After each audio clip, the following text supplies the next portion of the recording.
आप सभी का स्वागत है एक बार फिर से आज के एक बहुत ही महत्वपूर्ण क्लास में। आप सभी को मालूम होगा कि बीपीएससी के तहत जो एग्ज़ाम होने वाला है बिहार में टीचर का, उसमें जो सिलेबस रखा गया है वो रखा गया है SCERT बुक को। तो अगर आप एग्ज़ाम देने जा रहे हैं टीचर वाला, तो आपका समझ लीजिए कि ये मौलिक कर्तव्य है कि जितने भी इसमें SCERT का बुक है उसको पढ़ के जाए। तो यहाँ पे उसी क्रम में आज हम लोग जो है SCERT बुक को कवर करने वाले हैं और ये आपका आज ये 5वां क्लास है। और ये समझ लीजिए कि ये 5वां बुक को हम लोग कवर कर रहे हैं और वह जो बुक है कक्षा 7 का साइंस है। और यहाँ पे साइंस का आप बुक भी देख सकते हैं, यही आपका बुक है जो कक्षा 7 में सरकारी स्कूलों में चलता है बिहार के, और ये आपका सिलेबस में दिया गया है। तो टोटल अगर हम बात करें इस बुक में तो 18 चैप्टर दिए गए हैं। तो 18 चैप्टरों को हम लोग एक ही वीडियो में यानी आपको ये पूरे बुक को कवर करने वाले हैं। यानी इस बुक में जितने भी फैक्ट दिए गए हैं जो आपके एग्ज़ाम के लिए इम्पोर्टेंट है, और साथ में आपको जैसे ही आपका एक चैप्टर ख़त्म होगा उसमें जितने भी अभ्यास दिए गए हैं उसको भी हम लोग कवर करेंगे ताकि यह बुक आपको पूरा कंप्लीट हो जाए। और यहाँ पे अगर ये वीडियो आप देख लेते हैं तो समझ लीजिए आपका ये 4 दिन का पूरा समय जो है बचने वाला है, क्योंकि इस वीडियो को बनाने में अगर हम बात करें तो मेरा 4 दिन का समय लगा है। पूरा आपको बुक पढ़ना, फिर उसके बाद इसका नोट्स बनाना, फिर उसका PDF बनाना, फिर इसको रिकॉर्ड करना और फिर इसको अपलोड। समझ लीजिए कि मेरा पूरा 4 से 5 दिन इस बुक में लग गया है। अगर आप इसको देख लेते हैं पूरा तो समझ लीजिए आपका 4 दिन का बचत होने वाला है और कुछ घंटों में आप इस बुक को पूरा पढ़ आपका पूरा जो है कवर हो जाएगा, एक भी क्वेश्चन नहीं छूटेगा। तो चलिए हम वीडियो को शुरू करते हैं आपको पहले चैप्टर से। उससे पहले चैनल पे नए हैं तो सब्सक्राइब कर लीजिए, क्योंकि आपको नोटिफिकेशन पहुंच जाएगा। क्योंकि बहुत सारा कमेंट आता है कि सर वीडियो जो है लेट क्यों होता है। तो यहाँ पे आप समझ सकते हैं इसका PDF बनाने में, नोट्स बनाने में, पढ़ने में समय जाता है। तो यहाँ पे इसी तरह आपको देखिए, अगर हम सीधे कॉपी पे लिख के या आपको सीधे लिख दे इधर उधर तो आपको तब तो 1 या 2 दिन में बन जाएगा। लेकिन यहाँ पे इसको अच्छे से कंटेंट अच्छे से तैयार करने के लिए आपको थोड़ा समय देना पड़ेगा, जैसे यहाँ पे बनाया गया है। तो यहाँ पे आप देख सकते हैं। तो इसलिए चैनल पर नए हैं तो सब्सक्राइब कर लीजिए। उससे पहले आपको मालूम होगा, बता चुके हैं हम लोग कि अगर आप 8वीं तक भी तैयारी कर रहे हैं, आपको अगर ट्री के एग्ज़ाम के लिए, तो कम से कम 15 बुक आपको पढ़ना है GK GS के लिए केवल। तो यहाँ पे आप देख सकते हैं कौन कौन सा बुक है जो है यहाँ पे दिया गया है, उस सब बुक को यहाँ पे हम लोग कवर करेंगे। तो यहाँ पे हम लोग तो 4 वीडियो ऑलरेडी कवर कर चुके थे और ये 5वां जो क्लास है ये वाला आपका साइंस का जो बुक है आपका क्लास 7 का, उसको चलिए हम लोग कवर करते हैं। और सबसे पहले इसमें जो चैप्टर दिया गया है उसको देखते हैं। उससे पहले यहाँ पे देखिए, आप लोग PDF के लिए बहुत कमेंट कर रहे थे, तो यहाँ पे PDF के लिए भी हम यहाँ पे बताने वाले हैं। टेलीग्राम पे ज्वाइन कर लीजिएगा। आपका यही जो चैनल का नाम है स्टूडेंट जलखाना, उसी नाम से टेलीग्राम है। और आपको इसी वीडियो में हम लोग मोबाइल नंबर देंगे आपको, जो व्हाट्सअप का ग्रुप है जिसमें आपका PDF वहाँ से प्राप्त कर सकते हैं। तो चलिए पहले हम लोग एक एक करके जितने चैप्टर है उसको कवर करते हैं। तो इसमें सबसे पहला जो चैप्टर दिया गया है वह है जल और जंगल। तो जल और जंगल के बारे में जो भी इम्पोर्टेंट फैक्ट है जो आपके एग्जाम के लिए इम्पोर्टेंट है, चलिए उसको कवर करते हैं।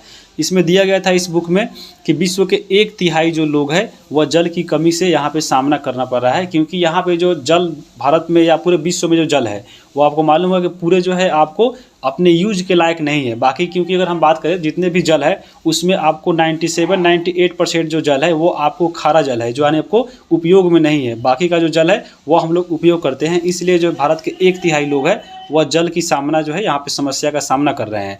जल की अगर हम बात करें तो जल की 3 अवस्थाएं होती है और जल हमारे पृथ्वी पर तीनों अवस्थाओं में पाए जाते हैं। तो कौन कौन अवस्था होती है जल की? तो जल की अवस्था की अगर हम बात करें तो जल जो है बर्फ के रूप में भी पाया जाता है, वाष्प के रूप में भी पाया जाता है और जल के यानी आपको द्रव के रूप में भी पाया जाता है। तो ये 3 अवस्था में जो है हमारे पृथ्वी पर जल पाया जाता है। ऐसे पदार्थ की 3 अवस्था होती है, आप लोग पढ़े होंगे, ठोस, द्रव, गैस। लेकिन आपको पानी में पूछे तो बर्फ, वाष्प और जल यहाँ पे याद रखिएगा, ये इसी का रूप है। जैसे अगर हम बात करें ठोस में, तो ठोस का यहाँ पे पानी रूप क्या आएगा? आपका बर्फ आएगा। यानी आपको पहाड़ों पर जो हिम रहता है यानी जो बर्फ रहता है, जो ध्रुवों पर जमा रहता है, वही आपका ठोस भाग है, वही आपका बर्फ है।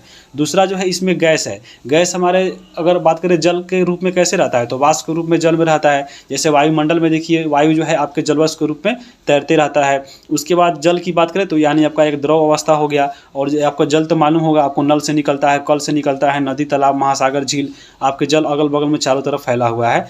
तो ये आपको जल की 3 अवस्थाएं थी, यहाँ पे आप देख सकते हैं।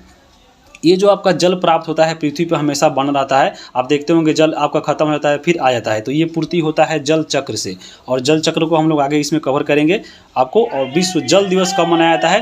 तो 22 मार्च को बनाया जाता है। और ये आपका पूरा का पूरा फैक्ट जो पॉइंट दिया गया है आपको इसी बुक से दिया गया था। अब यहाँ पे देखिए इसमें आपको पढ़ना है एक, यहाँ पे आपको एक बहुत ही इंपॉर्टेंट चीज़ मिलने वाला है टॉपिक, वो आपका यहाँ पे 3 चीज़ दिया गया और तीनों में कन्फ्यूजन रहता है। एक आपका है भौम जल स्तर, उसके बाद एक है जलभर और एक है आपका है भूमिगत जल जिसको भौम जल बोलते हैं। तो तीनों को चलिए हम लोग समझ लेते हैं। यहाँ पे आपके बुक में एक फिगर भी दिया गया था, आप उससे भी समझ सकते हैं। देखिए यहाँ पे ये जो आपका है, देखिए भौम जल, जलभर और भौम जल स्तर समझने के लिए एक फिगर दिया गया है। तो सबसे पहले हम बात करते हैं आपको भौम जल स्तर का। जैसे गांव में आप देखते होंगे भौम जल स्तर का होता है कि ग्राउंड लेवल, यानी आपको जो पानी का लेवल, देखिएगा आपको गर्मी के दिन में क्या हुआ था कि पानी का लेवल नीचे भाग गया था। कहीं भी आप थे सुन रहे हो कि हाँ पानी का लेवल नीचे भाग गया, तो वहीं आपका भौम जल स्तर होता है। ये भौम जल स्तर क्या होता है, तो भूमि से पानी रिसने के बाद, यानी आपको पृथ्वी पर जितने भी पानी होती है वर्षा के द्वारा, वह पानी जब पृथ्वी से रिसता है और ये भूमि के अंदर चला जाता है, और जिस गहराई पर पानी जो है चट्टान अथवा मिट्टी के बीच में रिक्त स्थान में जल भर जाता है, और इसकी जो ऊपरी परत होती है, याद रखिएगा आपको ये ऊपरी जो परत होता है वही आपके भौम जल स्तर होता है। यानी आपको ये बात हो रहा है किसका, तो आपका लेवल का। जैसे देखिए भूमि का जल, आप सुने होंगे भूमि का जल का लेवल हमेशा भाग जाता है। जैसे यहाँ पे देखिए ये आपका ऊपर देखिए घर मकान दिख रहा है, यानी आपको ये समतल मैदान है। उसके नीचे देखिए यहाँ पे आपको एक कल भी दिखाई दे रहा होगा, जो आपका चप्पा कल होता है, यहाँ पे देखिए आपका हलाया गया है। और नीचे आपको भूमि से जो आपका जो वर्षा होता है और ये पानी आपको ज़मीन में रिसता है, और जहाँ पे ये जाता है, मान लीजिए आपको इस एरिया की अगर हम बात करें तो यहाँ पे आके पानी यहाँ पे आ गया और ये आपको मिट्टी और चट्टान के बीच में यहाँ पे पानी जमा हो गया। तो इसका जो ऊपरी परत है, ये जो आपका ऊपरी परत है, यही आपका ग्राउंड लेवल है, यानी आपको भूमि जल का स्तर है। तो यही आपका भौम जल स्तर कहलाता है। जैसे आप यहाँ पे गिलास के माध्यम से समझ सकते हैं, मान लीजिए आपका ये पूरा पृथ्वी है, ये आपका समतल भाग है, और नीचे आपको पृथ्वी इस पर जो पानी आ रहा है वो ज़मीन में रिस रहा है, और ये जो आपका जहाँ तक पानी सबसे इसका ऊपर है, यानी आपका जो लेवल है, यही आपका भौम जल स्तर कहलाता है। हालांकि इसमें भौम जल स्तर जो है आपको पृथ्वी के 1 मीटर से लेके बहुत ही आपको अनेक गहराइयों तक होती है। और यहाँ पे ये जो भौम जल स्तर है, ये आपका भौम जल, ये वाला आपका भौम जल स्तर हो गया। और जहाँ पे ये जल भरा रहता है उसको हम लोग जलभर बोलते हैं। तो यहाँ पे ये जलभर हो गया। और एक और चीज़ इसमें पढ़नी है, जैसे यहाँ पे आप देख सकते हैं, यहाँ पे चलिए भूमि जल क्या था, तो यहाँ पे यानी भौम जल, यानी आपको इस स्तर के नीचे, यानी भूमि जल का जो भौम स्तर है, यानी आपका जो ग्राउंड लेवल है, उसके नीचे पाया जाने वाला जल होता है, वो उसी को हम लोग बोलते हैं भौम जल। और उसी भूमिगत जल को हम लोग कल के माध्यम से निकालते हैं और पीते हैं। यहाँ पे एक और चीज़ है जलभर। जलभर क्या है, तो देखिए भौम जल स्तर के नीचे मृदा और कठोर भाग जो चट्टान हुआ है, उसके परतों के बीच में जो जल जमा होता है उसको हम लोग बोलते हैं जलभर। तो यहाँ पे जैसे देखिए ये आपका जलभर का निशान दिया गया, जैसे आपका ये चट्टान है और ये मिट्टी है, तो इसमें बीच में जो जल भरा हुआ है उसी को हम लोग बोलते हैं जलभर। तो यहाँ पे आप जलभर और आपके भूमि जल स्तर यानी जो ऊपरी परत है उसको भी हम लोग देख लिए और समझ गए होंगे।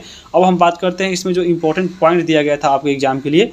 इसमें दिया गया था कि बिहार में अत्यधिक जो वर्षा होती है वो और अत्यधिक जो बाढ़ आती है वो आपको उत्तरी बिहार में आती है। क्योंकि अगर आप देखिएगा उत्तरी बिहार में, तो उत्तरी बिहार का जो इलाका है वह सटा हुआ है आपको हिमालय नदी यानी नेपाल से, और नेपाल में जितने भी नदियाँ आती है वह हिमालयी नदियाँ कहलाती है, वहाँ से हमेशा पानी आते रहती है। इसलिए जो है उत्तरी बिहार में अगर बात करें तो थोड़ा भी देखिएगा, अगर बारिश हो गया तो अगर उधर से अगर नेपाल की तरफ से जितने भी अगर नदी है उसमें पानी छोड़ दिया जाता है तो बिहार में बाढ़ जाता है। इसलिए बोला जाता है कि आपको अत्यधिक वर्षा और अधिक जो बाढ़ आता है वह उत्तरी बिहार में आता है। किसके तुलना में, तो दक्षिणी बिहार के तुलना में, क्योंकि दक्षिणी बिहार की जो आपका नदियाँ है वह गंगा के आपको नीचे है, तो गंगा में पानी जो आती है उत्तर साइड से वह गंगा में रह जाती है, दक्षिण में नहीं जाती है। और आपको यही कारण है कि बिहार का जो उत्तरी भाग है उसमें अत्यधिक बाढ़ आती है। तो ये आपको याद रखिएगा। वाल्मीकि राष्ट्रीय उद्यान की चर्चा थी आपके बुक में, तो वाल्मीकि राष्ट्रीय जो उद्यान है वह पश्चिम चंपारण में है। पश्चिम चंपारण जो है आपके देखते होंगे कहाँ पे है, पूरा कोना में एक जिला है उत्तर प्रदेश के बॉर्डर की तरफ। और ये आपका जो पश्चिम चंपारण है का जो आपका ये वाल्मीकि राष्ट्रीय उद्यान है वह बाघ संरक्षण के लिए इम्पोर्टेंट है। ये संरक्षण के लिए आपका ये आरक्षित वन है, तो बहुत ही इंपॉर्टेंट है। सीधा पूछ सकता है कि वाल्मीकि राष्ट्रीय उद्यान में किसका संरक्षण किया जाता है, तो बाघ का संरक्षण किया जाता है। इसके अलावा आपके बुक में दिया गया था कि वैशाली में कौन सा आपके अभ्यारण्य है, तो बरेला अभ्यारण्य। याद रखिएगा, वैशाली ब से बरेला। मुंगेर में देखिए, मुंगेर में है आपका भीम बांध। गया में है गौतम बुद्ध, तो गया वाला गौतम बुद्ध तो आपको याद रहेगा। रोहतास में है कैमूर, तो आपको कैमूर पड़ता है रोहतास में, तो आपको रोहतास वाला याद रहेगा। तो याद रखिएगा, ये आपको चारों याद रखना, ये आपके बुक में दिया गया था। आगे चलेंगे हम लोग। अब यहाँ पे देखिए खाद्य श्रृंखला की बात करते हैं। खाद्य श्रृंखला क्या होता है, यहाँ पे देखिए जो जीव पौधे को भोजन के रूप में खाते हैं उन्हें अन्य जीव के द्वारा भोजन के रूप में खाया जाता है, और यही क्रम चलता रहता है जिसे हम लोग खाद्य श्रृंखला बोलते हैं। जैसे हम खाद्य श्रृंखला का यहाँ पे आप देख सकते हैं, यहाँ पे देखिए आपका पेड़ पौधा है, पेड़ पौधा को खा रहा है कीट। इस कीट को खा रहा है मेढक, और फिर इस मेढक को खा रहा है सांप, और फिर इसको खा जाएगा कौन, तो आपका यहाँ पे गरुड़। तो ये आपका एक श्रृंखला चल रहा है, यानी आपको अगर मान लीजिए पेड़ पौधा को एक जीव खा रहा है तो फिर इस जीव को ये खा रहा है, फिर इस जीव को ये खाएगा, फिर इस जीव को ये खाएगा। तो ये आपका एक क्रम चलते रहता है, इसी को बोलते हैं हम लोग खाद्य श्रृंखला। तो ये श्रृंखला आप समझ गए होंगे। अब यहाँ पे चलिए आगे हम लोग देखते हैं कि मरे हुए जीव जंतु जो है अपघटित होकर, यानी अपघटित मतलब होता है सड़ गल कर। देखिएगा कोई जीव जो है आपको देखिएगा मर जाता है, तो उसके बाद जो जीव मरने के बाद वह सड़ता और गलता है, तो सड़ने गलने के बाद वह ह्यूमस यानी आपको ह्यूमस के रूप में परिवर्तित हो जाता है, जिसको हम लोग खाद भी बोलते हैं। तो यहाँ पे मरे हुए जीव जंतु अपघटित होकर ह्यूमस के रूप में आपको ये बदल जाते हैं, जो पौधे के लिए इंपॉर्टेंट होते हैं और पौधा के लिए ये आपको ये पोषक के रूप में काम करते हैं। अपघटन जो है एक रासायनिक प्रक्रिया है, क्योंकि रासायनिक परिवर्तन आप पढ़े होंगे, तो रासायनिक परिवर्तन में क्या होता है, रासायनिक परिवर्तन में होता है एक तो आपका ऊष्मा उत्सर्जित होता है, और दूसरा इसमें एक नया जीव पदार्थ नया पदार्थ बनता है। जैसे इसमें यहाँ पे देखिए जंतु जो है यहाँ पे अपघटित हो रहा है, सड़ गल रहा है, एक रासायनिक प्रक्रिया है। तो इसके सड़ने गलने के बाद आपका एक जैविक खाद के रूप में परिवर्तित हो रहा है, यानी एक इसमें नया चीज़ बन रहा है। इसलिए जो है आपका जो मरे हुए जीव जंतु जो अपघटित होता है, यह आपका रासायनिक परिवर्तन है। तो ये आपका अपघटन एक रासायनिक प्रक्रिया है, और इसके फलस्वरूप आपको ऊष्मा परिवर्तित होता है। याद रखिएगा, जहाँ पे रासायनिक प्रतिक्रिया आएगा, जहाँ पे रासायनिक परिवर्तन आएगा, वहाँ पे ऊष्मा जो है वहाँ पे निकलेगा। तो ये आपको याद रखिएगा। आगे चलेंगे हम लोग। प्रकृति में गैसों का संतुलन देखिए कैसा बना हुआ है। प्रकृति में जो गैस है देखिएगा, आप सोचते होंगे कि हाँ ऑक्सीजन हम लोग कितना ले रहे हैं, इतना जनसंख्या, ये ख़त्म क्यों नहीं होता है। तो यहाँ पे इसलिए ख़त्म नहीं होता है क्योंकि आपका एक संतुलन बना हुआ है। जैसे अगर हम बात करें, हम लोग का जो ऑक्सीजन मिलता है वह कहाँ से मिलता है, वो आपको मिलता है पेड़ पौधा से। और ये जो आपका ऑक्सीजन जो हम लोग लेते हैं पेड़ पौधा से, फिर ऑक्सीजन के रूप में आपका जंतु लेता है, और फिर हम लोग यहाँ पे जो है कार्बन डाइऑक्साइड छोड़ते हैं, और ये कार्बन डाइऑक्साइड पौधा लेता है। तो ये आपका एक क्रम जो है, आपका एक सर्किल चलते रहता है कि हाँ पेड़ पौधा ऑक्सीजन छोड़ेगा, इससे ऑक्सीजन को हम लोग लेंगे, फिर ये कार्बन डाइऑक्साइड हम लोग छोड़ेंगे, और ये पादप जो है कार्बन डाइऑक्साइड लेगा, और फिर ये ऑक्सीजन छोड़ेगा। तो ये आपका क्रम चलते रहता है। इसलिए जो है प्रकृति में गैसों का जो संतुलन है वो हमेशा बना रहता है। उसके बाद जो अगला यहाँ पे पॉइंट दिया गया है कि वनों में प्रकाश संश्लेषण की क्रिया के कारण ऑक्सीजन और कार्बन डाइऑक्साइड का संतुलन बना रहता है। क्योंकि आपको मालूम होगा कि वन यानी पेड़ पौधा ही जो है आपका ऑक्सीजन जो है देते हैं और कार्बन डाइऑक्साइड लेते हैं, और फिर एक क्रिया चलती रहती है, और इसी क्रिया के कारण जो है हमारा संतुलन जो है गैसों का संतुलन बना रहता है। और वन को अगर हम बात करें वन के बारे में, तो वन जो है भूमि अपर्दन को रोकता है। अपर्दन मतलब क्या होता है, टूटना फूटना, यानी आपका देखते होंगे पृथ्वी के जो ऊपरी सतह है यानी जो समतल है उस पर पेड़ लगाया जाता है, इसलिए क्योंकि वह जो है भूमि को बांधे रखे, और आपको जब बारिश हो तो वहाँ पे का जो जल है वो आपको मिट्टी को दहा कर नहीं ले जाए। यही आपका अपर्दन को रोकता है कौन, तो वन। तो यहाँ पे आप वन देख लिए। अब हम बात करेंगे इसके अभ्यास में। देखिए अभ्यास में इसके क्या क्या क्वेश्चन दिया गया है। पहला इसमें है सत्य असत्य लगाना है। तो यहाँ पे देखिए वर्षा जो है जल का चरम स्रोत है, तो आपको बिल्कुल सही है, क्योंकि वर्षा के द्वारा ही सबसे ज़्यादा आपको जल जो है इसमें प्राप्ति होती है हम लोग को। उसके बाद नदियों का जल खेतों में सिंचाई के एकमात्र साधन है, तो बिल्कुल नहीं है। आपको केवल नदियों के माध्यम से एक सिंचाई नहीं होता है, आप देखे होंगे आपको बोरिंग से भी होता है, चापाकल से भी होता है, तो ये एकमात्र साधन नहीं है। जल की कमी समस्या का सामना केवल ग्रामीण क्षेत्रों के निवासी करते हैं, तो नहीं, आपको शहर वाले भी लोग करते हैं। तो यहाँ पे एकमात्र सही हो गया क नंबर। अब हम आगे देखेंगे खाली स्थान भरना है। खाली स्थान में यहाँ पे देखिए क्या भरना है कि भौम जल प्राप्त करने के लिए, यानी कि आपको भूमि का जो जल है हम लोग निकालते हैं, तो किससे निकालते हैं, हैंडपंप से निकालते हैं, या नलकूप से निकालते हैं, या आपको ट्यूब नल से निकालते हैं। तो ये आपको ये खाली स्थान भर सकते हैं। जल की 3 अवस्था कौन है, अभी हम लोग आप देखे हैं कि आपका एक द्रव हो गया, वाष्प हो गया, एक आपका बर्फ हो गया। तो ये आपका 3 अवस्था है जल का। भूमि की जल धारण करने की क्षमता जो परत होती है वह क्या कहलाती है, तो वह कहलाती है भूमि जल स्तर। वन से हमें खाली स्थान और खाली स्थान का लाभ होता है। तो वन से हमें क्या मिलता है, लकड़ी मिलता है, फिर वन से आपको ऑक्सीजन भी मिलता है। तो ये आपका चीज़ भर सकते हैं, आपको जो ऑप्शन रहे उसके अनुसार भरिएगा। वन में छायावान पत्तियाँ और तंतु खाली स्थान को समृद्ध करते हैं। तो आपको वन में छायावान जो पत्तियाँ होती है वह जंतु की मिट्टी को समृद्ध करती है। सूक्ष्म जीवों द्वारा मृत पादपों पर क्रिया को क्या बोलते हैं, तो आपको ह्यूमस बोलते हैं। आपको बताए हैं कि सूक्ष्म जीव के द्वारा जो मृत पादप होते हैं उसको अपघटन करने की क्रिया, अपघटन करने के बाद वह ह्यूमस में बदल जाता है, तो आपको ये ह्यूमस भराएगा। आगे हम चलेंगे अब दूसरे चैप्टर पे। दूसरा चैप्टर है जंतुओं में पोषण। चलिए हम लोग जंतुओं में पोषण कैसे कैसे होता है, इस बुक में अगर हम बात करें तो थोड़ा कम दिया था, लेकिन इसको हम पूरे डिटेल में कवर किए हैं। आपको बहुत सारे बुक का आपका सहारा लेकर, क्योंकि अगर आप समझ लीजिए कि अगर आप 12th तक भी तैयारी करते हैं टीचर का, तो आपको जंतुओं का जो पोषण चैप्टर है फिर आपको आगे भी मिलेगा, तो यहाँ पे ये आपका एक ही चैप्टर में सब समाप्त हो जाएगा। तो चलिए हम यहाँ पे देखते हैं कि जंतुओं में जो पोषण की आवश्यकता होती है वह क्यों होती है। तो हम लोग पोषण का सहायता क्यों लेते हैं, ताकि हम लोग उत्तम स्वास्थ्य बना रहे, शारीरिक वृद्धि हो, शारीरिक विकास बना रहे और मानसिक जो विकास है हमेशा आपको अच्छे रहे, इसलिए हम लोग पोषक तत्वों का सेवन करते हैं। तो यहाँ पे मानव में जो पोषक होता है वो हम लोगों को पाचन से मिलता है। तो यहाँ पे चलिए अब हम लोग मानव का जितने भी पाचन है उसको हम लोग पूरे डिटेल में कवर करेंगे। मानव में जो पाचन होता है वो आपको आहार नाल और आपके पाचन ग्रंथि मिलकर करती है।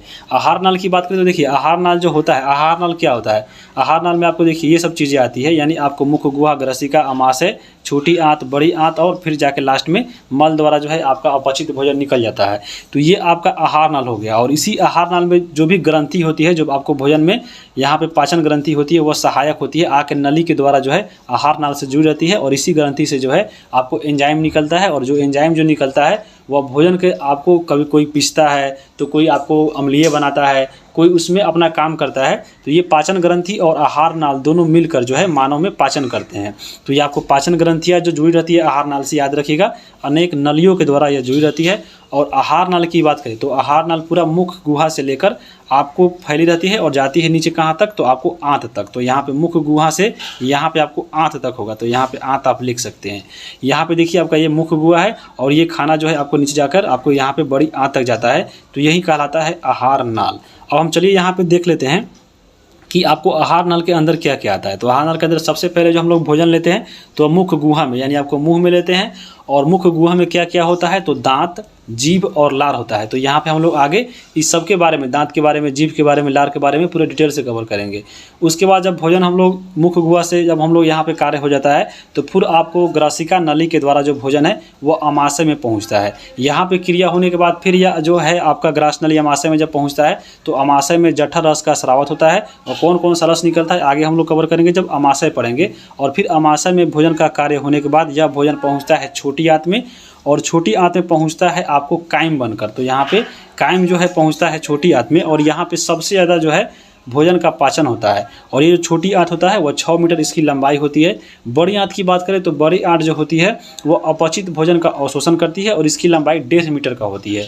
उसके बाद बड़ी आंत जब यहाँ पे भोजन जो है यहाँ पे अवशोषण हो जाता है, उसके बाद जो भोजन है वह मल के द्वारा यानी गुदा के द्वारा आपको ये बाहर के रास्ते निकल जाता है। तो यही आपका आहार नाल था। अब यहाँ पे जो पाचन होता है वो आपको 5 चरणों में जो है मनुष्य में पाचन होता है। तो कौन कौन सा है, चलिए उसको देखते हैं। सबसे पहले हम लोग भोजन को क्या करते हैं, अंतर्ग्रहण करते हैं, यानी भोजन को हम लोग निगलते हैं। तो ये क्रिया कहलाती है अंतर्ग्रहण, यानी भोजन को हम लोग अंदर रख रहे हैं, अंतर्ग्रहण कर रहे हैं। तो भोजन को ग्रहण करने और उसको चबाना और निगलना, ये कार्य होता है अंतर्ग्रहण के अंतर्गत। उसके बाद यहाँ पे होता है दूसरा पाचन, यानी हम लोग जो भोजन निगले हैं उसको यहाँ पे पाचन होता है इसमें, और ये आपको मुख से लेकर आंत तक यह क्रिया चलते रहता है। उसके बाद हम बात करें अवशोषण का, तो हम लोग जो यहाँ पे भोजन हम लोग लिए हैं उसको पचाकर और उसको रुधिर में जो है पहुँचाते हैं। तो ये आपका अवशोषण कहलाता है। चौथा होता है स्वांगीकरण। स्वांगीकरण में क्या होता है, तो जितने भी अवशोषित भोजन है उसको शरीर में उपयोग में लाता है। और लास्ट में होता है मल त्याग, जो आपको अपचित भोजन को गुदा के द्वारा यहाँ बाहर निकालता है। तो आपको आहार नाल और ये पाचन तंत्र, यहाँ पे आपको पाचन तंत्र जो है आपको शॉर्ट में समझ लिए होंगे। अब हम पूरे इसमें डिटेल में चलेंगे, क्योंकि आपको शुरू में पढ़े हम लोग मुख्य गुहा, और मुख्य गुहा में पढ़ना है आपको दांत, जीभ और लार के बारे में। तो चलिए उसको देखते हैं। सबसे पहले हम लोग जानेंगे दांत के बारे में। दांत आपको मालूम होगा सबके, आपको वयस्क के मुंह में दांत रहता है, और कितने दांत रहता है, तो 32 दांत रहता है। ये जो आपका 32 दांत रहता है उसमें आपको टोटल 4 टाइप मिलाकर होता है। जैसे अगर हम बात करें, एक होता है इंसाइजर, जिसको हम लोग काटना, ये इसका कार्य होता है काटना, इसको हम लोग हिंदी में कृंतक बोलते हैं। उसके बाद है कनाइन, कनाइन को बोलते हैं हम लोग रदनक, और यहाँ पे हम लोग इसको सहायता से भोजन को फाड़ने का कार्य होता है। तीसरा है आपका प्री मोलर, यानी प्री मोलर जो होता है वो आपको पीसने और चबाने का कार्य करता है। फिर एक और आता है मोलर, जिसको चवर्णक बोलते हैं, और ये भी पीसने और चबाने का कार्य करता है। तो यहाँ पे आप फोटो में देख लीजिए एक बार कौन कौन है। चलिए हम इसको समझ सकते हैं। तो यहाँ पे देखिए आपके मुंह में अगर हम बात करें, देखिए ये मान लीजिए आपका ये नीचे वाला दांत है आपका, यानी आपको सबसे नीचे जबड़ा वाला और ऊपर जबड़ा वाला मान लीजिए ए है, ये आपका इसमें भी 16 दांत होगा और इसमें भी आपका 16 दांत होगा। लेकिन अगर हम बात करें 16 ये तो आप समझ लीजिए, लेकिन आपका ये जो 16 दांत है उसमें हम लोग एक तरफ बांटेंगे ऐसे, यानी आपको जबड़ा वाला मान लीजिए नीचे वाला, जो नीचे वाला जबड़ा है उसमें भी आधा दांत, यानी आपको 8 दांत हम लोग यहाँ पे एक तरफ पड़ेंगे और फिर इसमें जब 4 से गुना करेंगे तो हमारा टोटल 32 दांत निकल जाएगा। तो यहाँ पे अगर हम बात करें इस साइड में, तो यहाँ पे देख लीजिए ये जो आपको शुरू का देख लीजिए, आपका इसमें जो 2 दांत है ऊपर का, ये आपका इंसाइजर है, ये यानी आपको देखिए काटने का कार्य करता है। देखिए यानी आपका जो दांत के एकदम सामने होता है, मुंह के सामने, यानी नाक के नीचे, जैसे देखिएगा कोई भी चीज़ काटिएगा, जैसे मूली काटिएगा, गाजर काटिएगा, तो यहाँ पे देखिए ये काटने का कार्य करता है। ये कौन? तो इंसाइजर। तो यहाँ पे देखिए अगर हम नीचे अगर बात करें तो यहाँ पे देखिए अगर आधा साइड में ये 2 है तो यहाँ पे भी 2 है, यानी आपको केवल नीचे वाला जबड़ा में ये 4 है और पूरे मुंह में अगर हम बात करें तो ये 8 है, क्योंकि ऊपर वाला जबड़ा में भी ये 4 गो होगा, तो यहाँ पे ये 8 होता है। फिर उसके बाद देखिए यहाँ पे देखिए कैनाइन, यानी जो फाड़ने वाला काम होता है, यानी जो रदनक होता है। तो यहाँ पे देखिए ये जो आपका पड़े हैं इंसाइजर, इसके बगल में ही आपका एक जो आपका दांत होता है उसको हम लोग बोलते हैं कैनाइन, यानी रदनक। तो ये आपका ये एक यहाँ पे है और एक यहाँ पे होता है, तो ये आपका ये 2 हो गया, 2 हो गया आपको केवल नीचे वाला जबड़ा में। ऊपर वाला जबड़ा में भी 2 होगा, यानी टोटल अगर मुंह में ये 4 होता है। उसके बाद अगर हम बात करें प्रीमोलर का, प्रीमोलर का कार्य होता है पीसने और चबाने का। तो यहाँ पे हम लोग अभी देखे हैं कौन? तो रदनक वाला, यानी आपका ये 3 नंबर दांत। उसके बाद यहाँ पे देखिए जो 2 दांत है, 4 नंबर और 5 नंबर, ये आपका है प्रीमोलर। उसके बाद यहाँ पे देखिए उसके बाद 3 दांत जो होगा 6, 7, 8, ये जो आपका 8 दांत है उसको हम लोग बोलते हैं मोलर। तो यहाँ पे अगर हम बात करें, यानी ये 8 दांत में, यानी आपका समझ लीजिए नीचे वाला जबड़ा में ये आधा है, फिर उतना ही दांत आपका इधर होगा। तो यहाँ पे अगर हम इसको सूत्र से याद करें तो आपको ऐसे याद रख सकते हैं। जैसे अगर हम बात करें यहाँ पे आधा ही जो दिख रहा था, हम लोग इसी का सूत्र बना लेते हैं। जैसे यहाँ पे लिखेंगे ICPM, ICPM सीधे याद रखना, ICPM। फिर यहाँ पे देखिए चल रहा है 2023, लेकिन यहाँ पे हम लोग 2123 याद रखेंगे। यहाँ पे देखिए 0 की जगह पर 1 कर देंगे, तो ये आपका हो जाएगा 2123। तो आपको याद रखिएगा ICPM और 2123 हो जाएगा, रखिएगा 2123। अब यहाँ पे देखिए ये दांत का टोटल आपका चौथा हिस्सा है, तो यहाँ पे पूरा दांत निकालने के लिए इसमें हम 4 से गुना करना पड़ेगा। तो यहाँ पे देखिए 4 से गुना करेंगे तो ये 8 दांत हो जाएगा पूरे मुंह में, इसमें 4 से करेंगे तो आपका टोटल 4 हो जाएगा, इसमें 4 से करेंगे तो ये भी आपका 8 हो जाएगा, और इसमें 4 से करेंगे तो ये भी आपका 12 हो जाएगा। जब इसको पूरा गनिएगा तो 12, 8, 20, 4, 24, 8, 32, यानी आपको टोटल 32 दांत देखिए मुंह में आपको आ जा रहा है। तो आपको ऐसे निकाल सकते हैं, पूछ सकता है एग्जाम में कि आपको बताइए प्री मोलर कितना होता है। तो यहाँ पे देखिए आपको कितना 4 दूना 8 होता है। आपको मोलर पूछे तो आपको 12 होता है। आपको इंसाइजर कितना होता है पूरे मुंह में, तो 8 होता है।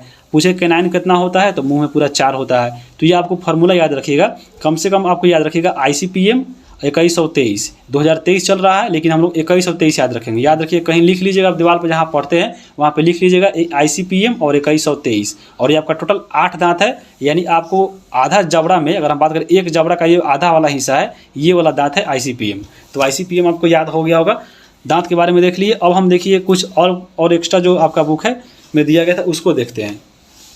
अगर हम बात करें दूध के दांत के बारे में, तो दूध का जो दांत होता है वह 7-8 वर्ष होते होते वह पूरा का पूरा गिर जाता है, और दूध का दांत जो होता है वो आपको 20 दांत होता है। तो याद रखिएगा कि दूध का दांत कितना होता है, 20 दांत होता है। और एक आप सुने होंगे अकल दांत, पूछते हो कि हाँ इसका अकल का दांत नहीं आया है, तो आपका जो मोलर होता है यानी चबाने वाला, उसमें जो सबसे आखिरी दांत होता है उसको बोला जाता है आपको अकल दांत। यानी यहाँ आपको ये जो देखिए, ये जो नीचे दांत है 8 नंबर का, इसको बोला जाता है अकल दांत। यानी आपको अकल आ गया, यानी जब सबसे लास्ट में आ रहा है तो समझ लीजिए कि यहाँ आप बोलता है कि हाँ इसको अब अकल हो गया है, यानी आपको पूरा दांत जम गया है, आखिरी वाला भी जम गया है। तो यहाँ आपको अकल दांत हो गया। अब हम बात करेंगे दांतों की जो ऊपरी सतह होती है, आपको मालूम होगा इसको इनेमल बोला जाता है, और ये शरीर का सबसे कठोरतम भाग होता है। और ये जो इनेमल बनता है वह कैल्शियम, एनिमिल और एक और होता है इसमें लवण और प्रोटीन की सहायता से ये बनता है। मुंह में अगर हम बात करें तो यहाँ पे तो दांत हम लोग पढ़ लिए, अब हम देखिए लार के बारे में पढ़ते हैं। तो मुंह में आपके टोटल 3 जोड़ी लार ग्रंथियाँ होता है, और इसका जो स्राव होता है वो आपको लार के रूप में होता है। और ये आपका कौन कौन होता है, तो सब मैंडिबुलर होता है, सब लिंगुअल होता है, और एक होता है पैराटिड। ये जो आपका पैराटिड होता है, ये जो आपका दांत होता है सांप में, ये आपको 20 ग्रंथि ये काम करता है। देखिएगा सांप जब डस लेता है तो इसी पैराटिड के माध्यम से ही वह काटता है, और इसी के माध्यम से मनुष्य में जो है आपको जहर फैल जाता है। तो ये पैराटिड याद रखिएगा। और ये जो आपका लार होता है वो लार किससे बना रहता है, तो पानी, लवण और आपको चिकना म्यूकस से जो है लार बना रहता है। और जब हम लोग भोजन करते हैं तो यही लार जो है भोजन को पूरे सान कर आपको लुगदी बना देता है। तो ये आपका लार का कार्य हो गया। और भोजन का जो पाचन है वो आपको मुंह में शुरू होता है और ये लार में उपस्थित जो एंजाइम रहता है एक, जिसका नाम है एमाइलेज। ये जो आपका एमाइलेज एंजाइम है लार से जो निकलता है वो आपको भोजन आरंभ करता है और यहीं इसका शुरुआत करता है। फिर जो आपका जो एमाइलेज होता है और इसी को टाइलिन भी बोलता है, तो एमाइलेज और टाइलिन जो एंजाइम होता है वो आपको भोजन जब हम लोग ग्रहण करते हैं तो उसमें जो मंड होता है यानी जो स्टार्च होता है उसको यह ग्लूकोज में बदलता है। तो यहाँ पे ये आपका कार्य होता है किसका, तो ये लार का। और लार में हम लोग पढ़ लिए। अब हम आगे चलेंगे जीभ का कार्य देखेंगे। और जीभ आपका इंपॉर्टेंट है, जीभ आपके बारे में आपकी बुक में दिया गया है और आपको जब EVS का पढ़िएगा 4 क्लास का तो उसमें भी जीभ के बारे में चर्चा है। तो चलिए हम इसको देख लेते हैं। जीभ की बात करें तो देखिए जीभ जो है एक आपका पेशीय अंग है, समझ लीजिए आपका ये पेशी है, यानी एक मांसल पूरा पेशी होता है। और जीभ पर जो है स्वाद कलिका पाया जाता है, आपको छोटा छोटा डॉट पाया जाता है, उसको हम लोग स्वाद कलिका बोलते हैं। और उसी के माध्यम से जो है चीज़ों का स्वाद जो है हम लोग को पता चलता है। और जीभ हमें बात करें तो जीभ का अगर और उसके बाद क्या काम करता है, तो जीभ जो है साफ और स्पष्ट बोलने में मदद करता है। देखिएगा गांव देहात में किसी कोई भी व्यक्ति का देखिएगा, जो अगर मान लीजिए कोई जीभ देखिएगा किसी का बड़ा फूल गया है या आपको कट गया है तो देखिएगा उसका आवाज़ जो है फ्रेश नहीं निकलता है। तो समझ लीजिए जो जीभ है वो स्पष्ट बोलने में भी मदद करता है। और जीभ में जो है आपको हम लोग खाते हैं तो खाना का स्वाद मिलता है, तो इसका जो स्वाद है वो आपको सभी भागों से अलग अलग मिलता है। तो यहाँ से भी क्वेश्चन पूछ सकता है। जैसे अगर हम बात करें पूछे जीभ में कि जीभ में जो आपका मीठा स्वाद आता है वो कहाँ से आता है, तो अगला भाग से। तो यहाँ पे जो अगला भाग है ये वाला हिस्सा है, उससे हम लोग मीठा आपको स्वाद लेते हैं। इसमें जो पिछला भाग है ये वाला आपका जो पिछला भाग है, ये वाला पीछा आपका जो पिछला भाग है इसमें उससे कौन सा स्वाद मिलता है, तो यहाँ पे कड़वा मिलता है। पार्श्व भाग यानी आपको अगल बगल का, ये जो आपका हिस्सा है अगल बगल का, उससे हम लोगों को मिलता है कौन सा, तो नमकीन और खट्टा भाग। और बाकी जो इसमें बीच का जो भाग होता है वो आपका स्वादहीन होता है।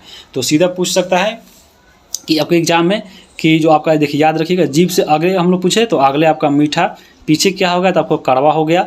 उसके बाद बगल में क्या करें तो बगल में आपका खट्टा और नमकीन हो गया और बीच वाला आपको स्वादहीन हो गया। तो आपको जीभ के बारे में याद रखिएगा, ऐसे याद रखिएगा, आगे कड़वा, मीठे, पीछे हो गया आपका कौन, तो आपको कड़वा, और अगल बगल में नमकीन और खट्टा हो गया और बीच में आपका स्वादहीन हो गया। तो ये आपको जीभ से याद रखिएगा। अब यहाँ पे देखिए, अब हम लोग यहाँ पे मुख्य गुहा देख लिए। अब मुख्य गुहा से खाना कहाँ पहुँचता है, वह पहुँचता है ग्रास नली में। यहाँ पे अगर आप फिगर में देखिए, यहाँ पे ये आपका मुख्य गुहा यहाँ पे था, मुख्य गुहा यहाँ पे कार्य खत्म हो गया। अब जो हम लोग भोजन को यहाँ पे सब चीज़ कार्य कर चुके हैं तो ये आपका ग्रास नली में आता है और ये आपका है ग्रास नली। तो ये चलिए हम लोग ग्रास नली का कार्य क्या होता है उसको देखते हैं। तो ग्रास नली को ही ग्रसिका बोला जाता है और मुख्य गुहा को यह आमाशय से जोड़ता है, क्योंकि आपको देखिए मुख्य गुहा यहाँ पे था, तो मुख्य गुहा और ये आपका जो हिस्सा दिख रहा है ये आपका आमाशय है। तो ये जो आपका ग्रास नली है ये मुख्य गुहा और यहाँ पे आमाशय को ये जोड़ने का कार्य कर रही है। तो मुख्य गुहा आमाशय को जोड़ती है। इसमें वायु और भोजन का मार्ग जो होता है एक ही होता है। देखिएगा, आपको सब सांस लीजिएगा और भोजन खाइएगा तो दोनों आपको इसी के माध्यम से गुजरेगा। तो जब भोजन खाते हैं उस समय भी आपको देखिएगा आपको सांस लेना पड़ता है, और वहीं आप देखिएगा जल्दी जल्दी जब खाइएगा तो वहीं आपको वायु का जो है रास्ता क्लियर नहीं होता है, तो देखिएगा दम आपका फूलने लगेगा। तो यही आपका ऐसे होता है। और देखिएगा चाहे लगातार देखिएगा, आपको एक बोतल पानी उठाइए 1 लीटर और पूरा पी जाइए। देखिएगा जब पूरा लगातार पीजिएगा तो सांस लेने में दिक्कत होता है। जैसे पानी खत्म हो जाएगा बोतल का तो लगेगा आप हाँफने। तो इसलिए हाँफते हैं क्योंकि उस समय आपका ये पानी जो है ये आपका बिजी रखता है, हवा नहीं ले पाते हम लोग, इसलिए आपको लगता है कि आपको दम फूलने लगता है। तो ये आपको याद रखिए, ग्रसिका जो है आपको भोजन और वायु का मार्ग दोनों होता है। उसके बाद अगर हम बात करें इसमें, तो ग्रसिका में देखिए, ग्रसिका में जाने वाली भोजन श्वास नली में इसलिए नहीं घुसती है। देखिएगा जब हम लोग भोजन खाते हैं तो वह श्वास नली में नहीं जाता है, क्योंकि अगर हम बात करें ग्रसिका में ही श्वास नली का भी मार्ग होता है। लेकिन हम लोग जब भोजन करते हैं तो ये जो आपका श्वास नली में भोजन नहीं जाता है, क्योंकि श्वास नली के अंदर एक मांसल संरचना पाई जाती है जिसे हम लोग बोलते हैं इपिग्लोटिस। देखिएगा आपको एक कंठ में एक इपिग्लोटिस पाया जाता है। जब खाना खाइएगा तो ये आपका इपिग्लोटिस जाकर आपको नाक का जो नासिका मार्ग है वहाँ पे जाके सट जाएगा और वहाँ पे आपको अंदर जो है नाक में भोजन को नहीं घुसने देता है। तो ये आपको इपिग्लोटिस का कार्य होता है।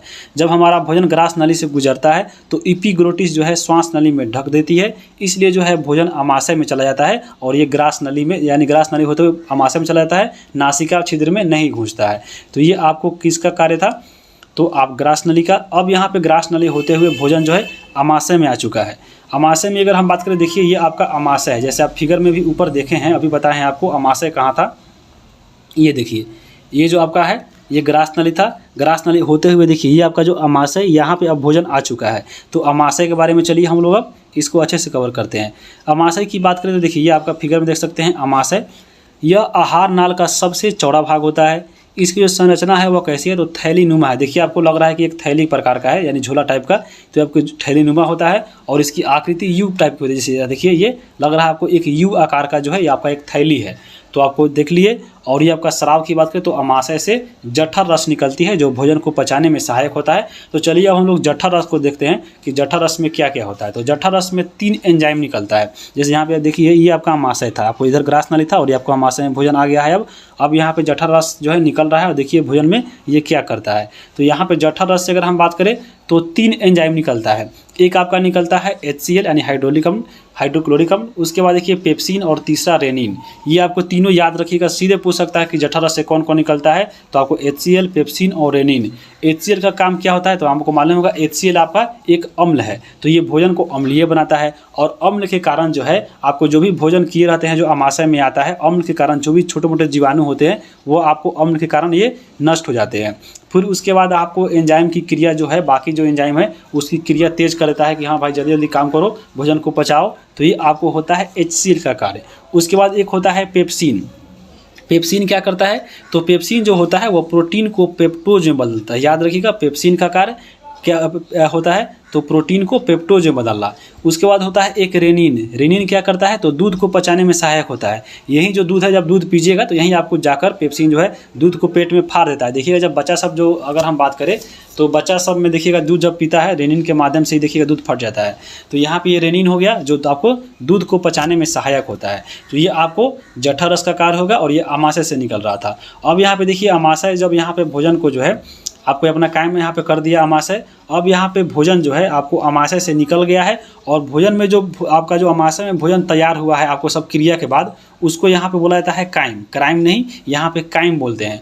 और यही जो आपका काइम है अब आता है छोटी आंत में। तो यहाँ पे अब देखिए छोटी आंत में अब आता है। छोटी आंत जो है देखिए यहाँ ये बीच वाला जो हिस्सा है वो आपका छोटी आंत है और ये जो किनारे आंत है वो आपका बड़ी आंत है। तो यहाँ पे भोजन जो है अब छोटी आंत में आ चुका है। चलिए यहाँ पे हम छोटी आंत के बारे में करते हैं कि छोटी आंत में भोजन क्या करता है। तो यहाँ पे देखिए यही छोटी आंत है, यानी आपका ये अंदर वाला हिस्सा है। छोटी आंत में देखिए भोजन आ गया है, किसके रूप में आया है, तो काइम के रूप में आया है। कहाँ से आया है, तो ये आपको अमाशय से आया है।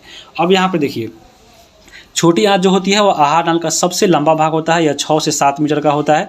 इसका कार्य क्या होता है, तो भोजन को पचाना और अवशोषण करना। भोजन का यह सबसे ज़्यादा पाचन आपको कहाँ पे होता है, तो यहीं पे होता है। एग्जाम में सीधा पूछ सकता है कि सबसे ज़्यादा भोजन का पाचन कहाँ होता है, तो छोटी आंत में होता है। छोटी आंत के 3 भाग होते हैं, डेडुनम, जेजुनम और इलियम। तो ये आपका 3 पार्ट हो गया। और सबसे पहले ये ऊपरी भाग होता है डेडुनम और इसी में जो आके सबसे पहले जो काइम आता है वो आपके डेडुनम में आता है। और डेडुनम में ही आपको जो है अगर हम बात करें तो भोजन पचता है। डेडुनम की हम बात करें, देखिए छोटी आंत का सबसे ऊपरी भाग होता है। यह यकृत से पीतरस, अग्नाशय रस और छोटी आंत की दीवारों से जो है आंत्र रस को स्रावित करता है और यहाँ का आपको डेडुनम में मिलता है। तो यहाँ पे याद रखिएगा कौन, तो यकृत से पीतरस हम लोग आगे देखेंगे, अग्नाशय रस इसको भी देखेंगे और छोटी आंत से कौन कौन सा आंत्र रस निकलता है जो इसको पचाता है, इसको भी हम चलिए एक एक करके देख लेते हैं। तो अग्नाशय रस से यहाँ पे याद रखिएगा कि 3 से यहाँ पे आपको अग्नाशय रस निकलते हैं और उसका ट्रिक है LAT यानी लैट। तो यहाँ पे लात या लैट से याद रखिएगा कि अग्नाशय से लैट नामक निकलता है कौन सा, तो अग्नाशय रस। और लैट का मतलब यहाँ पे क्या हुआ, तो L से लाइपेज, A से एमाइलेज और T से ट्रिप्सिन होता है। ये जो 3 निकलता है इसका कार्य क्या होता है, जो डेडुनम में यहाँ पे भोजन को पचाता है। तो देखिए कैसे पचाता है। यहाँ पे जो लाइपेज होता है वह वसा का पाचन करता है, एमाइलेज जो होता है वो मंड का पाचन करता है और ट्रिप्सिन जो होता है वह प्रोटीन का पाचन करता है। तो यहाँ पे ये तीनों चीज़ याद रखिएगा, लैट, और लैट निकलता है अग्नाशय से। अब हम आगे बात करेंगे अग्नाशय ग्रंथि के बारे में, क्योंकि अग्नाशय से लैट नामक निकल रहा था। तो अग्नाशय ग्रंथि कहाँ पे होता है, तो यहाँ पे याद रखिएगा अमाशय के ठीक पीछे होता है, या हल्के पीले कलर का होता है। और ये आपको दूसरी सबसे बड़ी ग्रंथि है। सबसे पहली जो ग्रंथि है सबसे बड़ी वो आपका लीवर है, यानी यकृत ग्रंथि है। और अग्नाशय की बात करें तो अंतःस्रावी और बाह्यस्रावी ये दोनों ग्रंथि है और यह अग्नाशय रस का स्रावन करती है। कौन सा, तो लैट। याद रखिएगा लैट नामक कौन करता है, तो अग्नाशय करता है। अग्नाशय के बारे में अगर हम बात करें और, तो अग्नाशय के ही एक लैंगर-हैंस द्वीपिका होता है जहाँ पे बीटा कोशिका से इंसुलिन का स्रावन होता है। और ये जो इंसुलिन होता है, अगर आपके देखिए किसी व्यक्ति के शरीर में इंसुलिन कम बन रहा है तो उसको मधुमेह रोग होता है, और इंसुलिन अगर ज़्यादा बनने लग रहा है तो उसको हाइपोग्लाइसीमिया होता है। तो यहाँ पे दोनों खतरा है, इंसुलिन कम निकलने पे भी और ज़्यादा निकलने पे भी। अगर कम निकल रहा है तो आपको चीनी का बीमारी होगा, ज़्यादा निकल रहा है तो हाइपोग्लाइसीमिया होगा। तो यहाँ पे याद रखिएगा। अब हम बात करेंगे यहाँ पे यकृत ग्रंथि की, क्योंकि यहाँ पे हम लोग देखे हैं डेडुनम में जो है आपको यकृत से रस निकल रहा था, उसके बाद अग्नाशय से और छोटी आंत की दीवारों से। तो अग्नाशय से देख लिए, अब हम चलिए देखेंगे यकृत ग्रंथि से, फिर यहाँ पे अग्नाशय आपको दिखाएंगे हम लोग कि छोटी आंत से कौन कौन सा निकलता है। तो यकृत ग्रंथि से बात करें तो सबसे पहले हम यकृत ग्रंथि की बात करते हैं। यकृत जो ग्रंथि होती है यहाँ पे आप देख सकते हैं, यही आपका यकृत ग्रंथि है।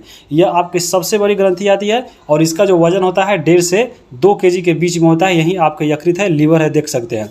इसका यहाँ पे कलर देखिए कैसा है, तो ये गहरा भूरा रंग का है, यानी गहरा लाल भूरा है। और ये स्थिति यहाँ पे अगर हम बात करिए कहाँ पे स्थित है, तो अमाशय के ठीक ऊपरी भाग में दाहिनी ओर से। यहाँ पे देखिएगा, आपका यहाँ पे जब बनाइएगा तो यहाँ पे देखिए, यहाँ पे ये अमाशय है, तो यहाँ पे ये अमाशय के ठीक ऊपरी भाग में दाहिने ओर स्थित है यकृत। और ये आपका देख रहे हैं, ये जो आपका पित्ताशय का, यहाँ इसको बोलते हैं हम लोग पित्ताशय। इसी से निकलता है पीतरस, जो हम लोग आगे कवर करेंगे। और ये आपको पीतरस आगे कहाँ पे मिलता है, तो छोटी आंत के डेडुनम में मिलता है, जहाँ पे भोजन का ये पाचन करता है। तो यहाँ पे पूछता भी है कि पित्ताशय का जो है आकार कैसा होता है, तो ये यहाँ पे बताइएगा किस आकार का दिख रहा है, तो ये आपको ये नाशपाती का आकार का दिखता है। तो ये पित्ताशय है और इसी से पीतरस निकलता है, जो जाके छोटी आंत के डेडुनम में निकलता है। तो चलिए हम लोग पीतरस को कवर करते हैं। पीतरस की बात करें तो हल्के ये पीले रंग का होता है और ये आपको एक क्षारीय होता है। हम लोग पढ़े हैं ऊपर HCl आया था आपको अमाशय में, जहाँ पे अम्लीय बना दिया था भोजन को, और वो जब आया छोटी आंत में तो अभी अम्लीय है, लेकिन जब पीतरस जाके मिलता है उसको, तो भोजन को ये क्षारीय बना देता है। और पीतरस जो है कहाँ से प्रस्रावित होता है, तो ये पित्ताशय से होता है। पित्ताशय का आकार अभी हम देखे हैं कैसा होता है, तो ये नाशपाती के आकार का होता है। उसके बाद अगर हम बात करें पीतरस का और क्या काम होता है, तो एक तो देख लिए भोजन को क्षारीय बनाता है, और दूसरा होता है ये वसा का पाचन करता है। तो यहाँ पे पित्ताशय का भी हम लोग काम देख लिए। अब हम यकृत ग्रंथि की बात करते हैं। यकृत ग्रंथि के बारे में हम ऊपर यहाँ पे जरूर देखे हैं कि ये सबसे बड़ा ग्रंथि है, गहरा भूरा लाल रंग का होता है। स्थिति कहाँ होता है, तो ये आपको अमाशय के ठीक ऊपर दाहिने भाग में होता है, और ये पीतरस का स्रावित करता है। उसके साथ अगर हम बात करें यकृत के अन्य कार्यों के बारे में, तो यकृत जो होता है वह विषैले अमोनिया गैस को यूरिया में बदलता है। हम लोग डायरेक्ट अगर हम बात करें तो अमोनिया का जो है डायरेक्ट नहीं जब लेते हैं तो अमोनिया हमारे शरीर से नहीं निकलता है, उसको यूरिया में बदलता है कौन, तो यही यकृत निकलता है। प्रोटीन की मान लीजिए अगर आप शरीर खाना में ज़्यादा प्रोटीन ले रहा है तो ये प्रोटीन की अधिकता को यह कार्बोहाइड्रेट में बदल देता है। और भोजन की वसा की अगर कमी हो जाता है आपके शरीर में, तो ये कार्बोहाइड्रेट को वसा में बदलने का कार्य करता है कौन, तो ये लीवर करता है। उसके बाद अगर हम बात करें इसके बारे में, तो यहीं से आप निकलता है फाइब्रोनोजन और प्रोथ्रोम्बिन। ये जो आपके दो है, याद रखिएगा, फाइब्रोनोजेन और प्रोथ्रोम्बिन, ये कार्य क्या करता है, तो रक्त को थक्का बनाने में सहायता करता है। देखिए आपका शरीर में कहीं से कट जाता है तो कुछ देर के बाद आपका जो है खून वहाँ पे जम जाता है, और किस कारण जमता है, तो यही इसी के कारण, फाइब्रोनोजेन और प्रोथ्रोम्बिन के कारण। हालांकि एक और चीज़ होता है आपको यकृत में ही, जिसका नाम है हिपेरिन। हिपेरिन नामक का जो प्रोटीन होता है वो भी निकलता है लीवर से ही, और इसका कार्य यह होता है कि थक्का बनने को आपको ये सहायता नहीं, या आपको थक्का बनने से क्या करता है, तो उसको रोकता नहीं है, ये आपको बढ़ाता है। तो ये थक्का होने नहीं देता है, यहाँ पे आपको रोकता है, यानी ये थक्का नहीं होने देता है। जबकि थक्का होने में सहायक कौन करता है, तो फाइब्रोनोजेन और आपको प्रोथ्रोम्बिन, ये आपको थक्का बनाता है, जबकि हिपेरिन जो है इसको रोकता है, यानी दोनों ये उसको अपोजिट है। और ये दोनों निकलता है आपको कहाँ से, तो यकृत से ही, यानी लीवर से ही निकलता है।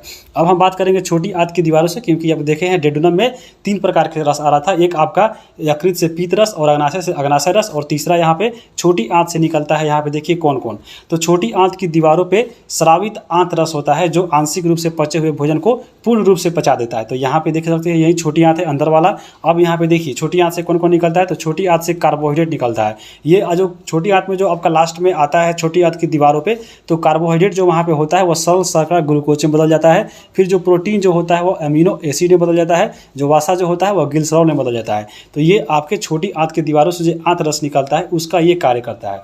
अब हम आगे देखेंगे एक और चीज़ जो बहुत इंपॉर्टेंट है यहाँ पे छोटी आंत से संबंधित है, कि छोटी आंत की दीवारों पर अंगुली नुमा एक उभरी संरचना होती है। यहाँ पे देखिए उभरी हुई आपके उंगली नुमा संरचना है, और ये छोटी आंत की दीवारों पे होती है। ये जो है इसको हम लोग दीर्घरोम बोलते हैं या रसांगुल बोलते हैं, और इंग्लिश में इसको हम लोग विलाई बोलते हैं। इसका कार्य क्या होता है, तो ये जो रसांगुल होता है यानी जो विलाई होता है वो पचे हुए भोजन का अवशोषण करने का कार्य करता है। यह छोटी आंत की दीवारों पर रहता है। याद रखिए क्या इसका नाम है, रसांगुल या दीर्घरोम। अब हम आगे चलेंगे आगे अगर हम बात करें, यहाँ पे छोटी आंत में देख लिए कैसे कैसे कार्य करता है। अगर हम इसके बाद अगर देखें तो वह भोजन जो नहीं पचता है, यानी छोटी आंत के बाद जब नहीं पचता है तो उसका अवशोषण नहीं हो पाता है और वह भोजन जो है बड़ी आंत में चला जाता है। तो छोटी आंत के बाद हम लोग देख लिए कि अब बड़ी आंत में खाना जा रहा है, लेकिन वह कौन खाना जा रहा है? जो अपचित है, यानी जो नहीं पचा हुआ है।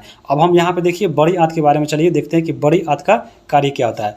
तो बड़ी आंत की बात करें तो बड़ी आंत जो होती है वह 1.5 मीटर की होती है, जबकि छोटी आंत जो होती है वह 6 मीटर की होती है। अभी हम देख चुके हैं। यहाँ पे देखिए बड़ी आंत जो होती है वह छोटी आंत की तुलना में लंबाई में भले ही छोटी होती है, लेकिन ये अगर हम बात करें तो ये छोटी आंत की तुलना में ये चौड़ी होती है। यहाँ पे आप फिगर में ही देख सकते हैं, जैसे ये आपका बड़ी आंत है, ये जहाँ पे कलर किया गया है। तो बड़ी आंत की देखिए लंबाई यहाँ पे क्या है, छोटी आंत से छोटा है, लेकिन यहाँ पे देखिए इसका मोटाई जो है छोटी आंत से ज़्यादा है, यानी ये ज़्यादा चौड़ी होती है। तो यहाँ पे आपको अगर हाँ कि हाँ आपका सही गलत में बताइए तो ये आपको याद रहेगा। उसके बाद देखिए बड़ी आंत की बात करें तो यह अपचित भोजन से जल और लवण को अवशोषण कर शेष भोजन को गुदा के द्वारा बाहर निकाल देता है और इसे हम लोग निष्कर्षण बोलते हैं। तो बड़ी आंत का यहाँ पे काम देख लिए। बड़ी आंत में किसी प्रकार का पाचन नहीं होता। याद रखिए, आपके ऑप्शन में देता है कि कहाँ कहाँ पाचन होता है, तो याद रखिएगा बड़ी आंत में भोजन का पाचन नहीं होता है। यहाँ पे केवल जल और लवण का अवशोषण होता है और बाकी जो खाना नहीं पचता है वो जाके मल के द्वारा यहाँ पे बाहर निकल जाता है। अब यहाँ पे देखिए हम लोग देखेंगे अवशोषण। ऊपर यहाँ पे हम लोग जानते थे कि 5 प्रकार के जो है आपको खाना जो है प्रक्रिया होती है पाचन की, तो उसमें ऊपर हम लोग देख लिए 2, और यहाँ पे तीसरा है अवशोषण। अवशोषण का मतलब क्या होता है कि बचे हुए भोजन को रुधिर में पहुँचना, उसको अवशोषण कहते हैं। स्वांगीकरण क्या है? तो अवशोषित भोजन का शरीर में उपयोग में जब चल रहा है तो उसको हम लोग बोलते हैं स्वांगीकरण। और मल त्याग तो जानते ही हैं, अपचित भोजन का गुदा के द्वारा बाहर निकलना मल त्याग कहला जाता है। आपके बुक में एक और चीज़ दिया गया था कि ORS। तो ORS की अगर हम बात करें, इसका फुल फॉर्म होता है ओरल रिहाइड्रेशन सॉल्यूशन।